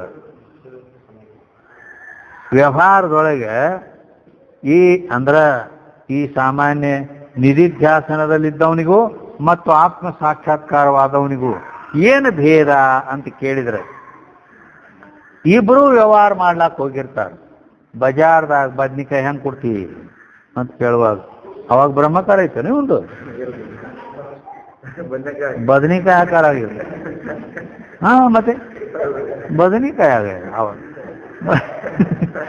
ಬದನಿಕಾಯಿ ಆಕಾರ ಅಂದಾಗ ಮತ್ತೆ ಬದನಿಕಾಯಿ ಹೆಂಗೆ ಕೇಳ್ಯಾನವ. ಹೌದಿಲ್ಲ? ಅದಕ್ಕೆ ಆ ಯಾಳೆದಾಗ ಏನಾಗ್ತೈತಿ, ಇಬ್ಬರದು ಅನಾತ್ಮಕಾರ ಆಗ್ತೈತಿ, ಇಬ್ಬರದು ಆತ್ಮಕಾರ ಇರಂಗಿಲ್ಲ ಅವಾಗ. ಆದರೆ ಬದನಿಕಾಯಿ ತಗೊಂಡು ಇದ್ರಾಗ ಹಾಕೊಂಡ ಮೇಲೆ ಅವ ಏನಿರ್ತಾನಲ್ಲ ಮತ್ತೊಬ್ಬ, ಅವ ಮತ್ತ ಅನಾತ್ಮಕಾರದಾಗನ ಹೋಗ್ತಾನ, ಮತ್ತೊಂದು ಅನಾತ್ಮಕಾರ, ಮತ್ತೊಂದು ಮತ್ತೊಂದು ಮತ್ತೊಂದು, ಅವೆಲ್ಲ ಬರೀ ಅನಾತ್ಮಕಾರ. ಇವ ಹಂಗಿಲ್ಲ. ಅದು ಮುಗಿ ತಂದು ಕೂಡಲೇ ತಕ್ಷಣ ಮತ್ತೆ ತನ್ನ ಜಾಗಕ್ಕೆ ಬಂದ, ಅದು ತನ್ನ ಆತ್ಮಸ್ಥಿತಿಗೆ ಬರ್ತಾನೆ ಇವನು. ಫರ್ಕ್ ಹಿಂಗೈತಿ. ಆದ್ದರಿಂದ ಇವು ಜ್ಞಾನಿಗೂ ಮತ್ತು ಅಜ್ಞಾನಿಗೂ ಇಷ್ಟು ಭೇದ ಅದ. ಈ ರೀತಿಯಾಗಿ ಇಲ್ಲಿಯವರೆಗೆ ಈ ಪದ್ಯದಲ್ಲಿ ಶ್ರವಣ, ಮನನ, ನಿಧಿಧ್ಯಾಸನ ಅಂತಕ್ಕಂಥ ಮೂರನ್ನ ಹೇಳ್ಕೊಂಡು ಬಂದರು. ಅಂದ್ರೆ ಅಲ್ಲಿ ಅಜ್ಞಾನ, ಸಂಶಯ, ವಿಪರೀತ ಭಾವನ, ಈ ಮೂರು ದೋಷಗಳನ್ನು ನಿವೃತ್ತಿ ಮಾಡುವ ಈ ಮೂರು ಶ್ರವಣ, ಮನನ, ನಿಧಿಧ್ಯಾಸನಗಳೇ ಅವು ಉಪಾಯಗಳಿರುತ್ತವೆ ಅಂಥೇಳಿ ಇಲ್ಲಿಗೆ ವಿಷಯ ಸಮಾಪ್ತಿಯಾಗಲಿ. ಜಯ ಮಂಗಳ.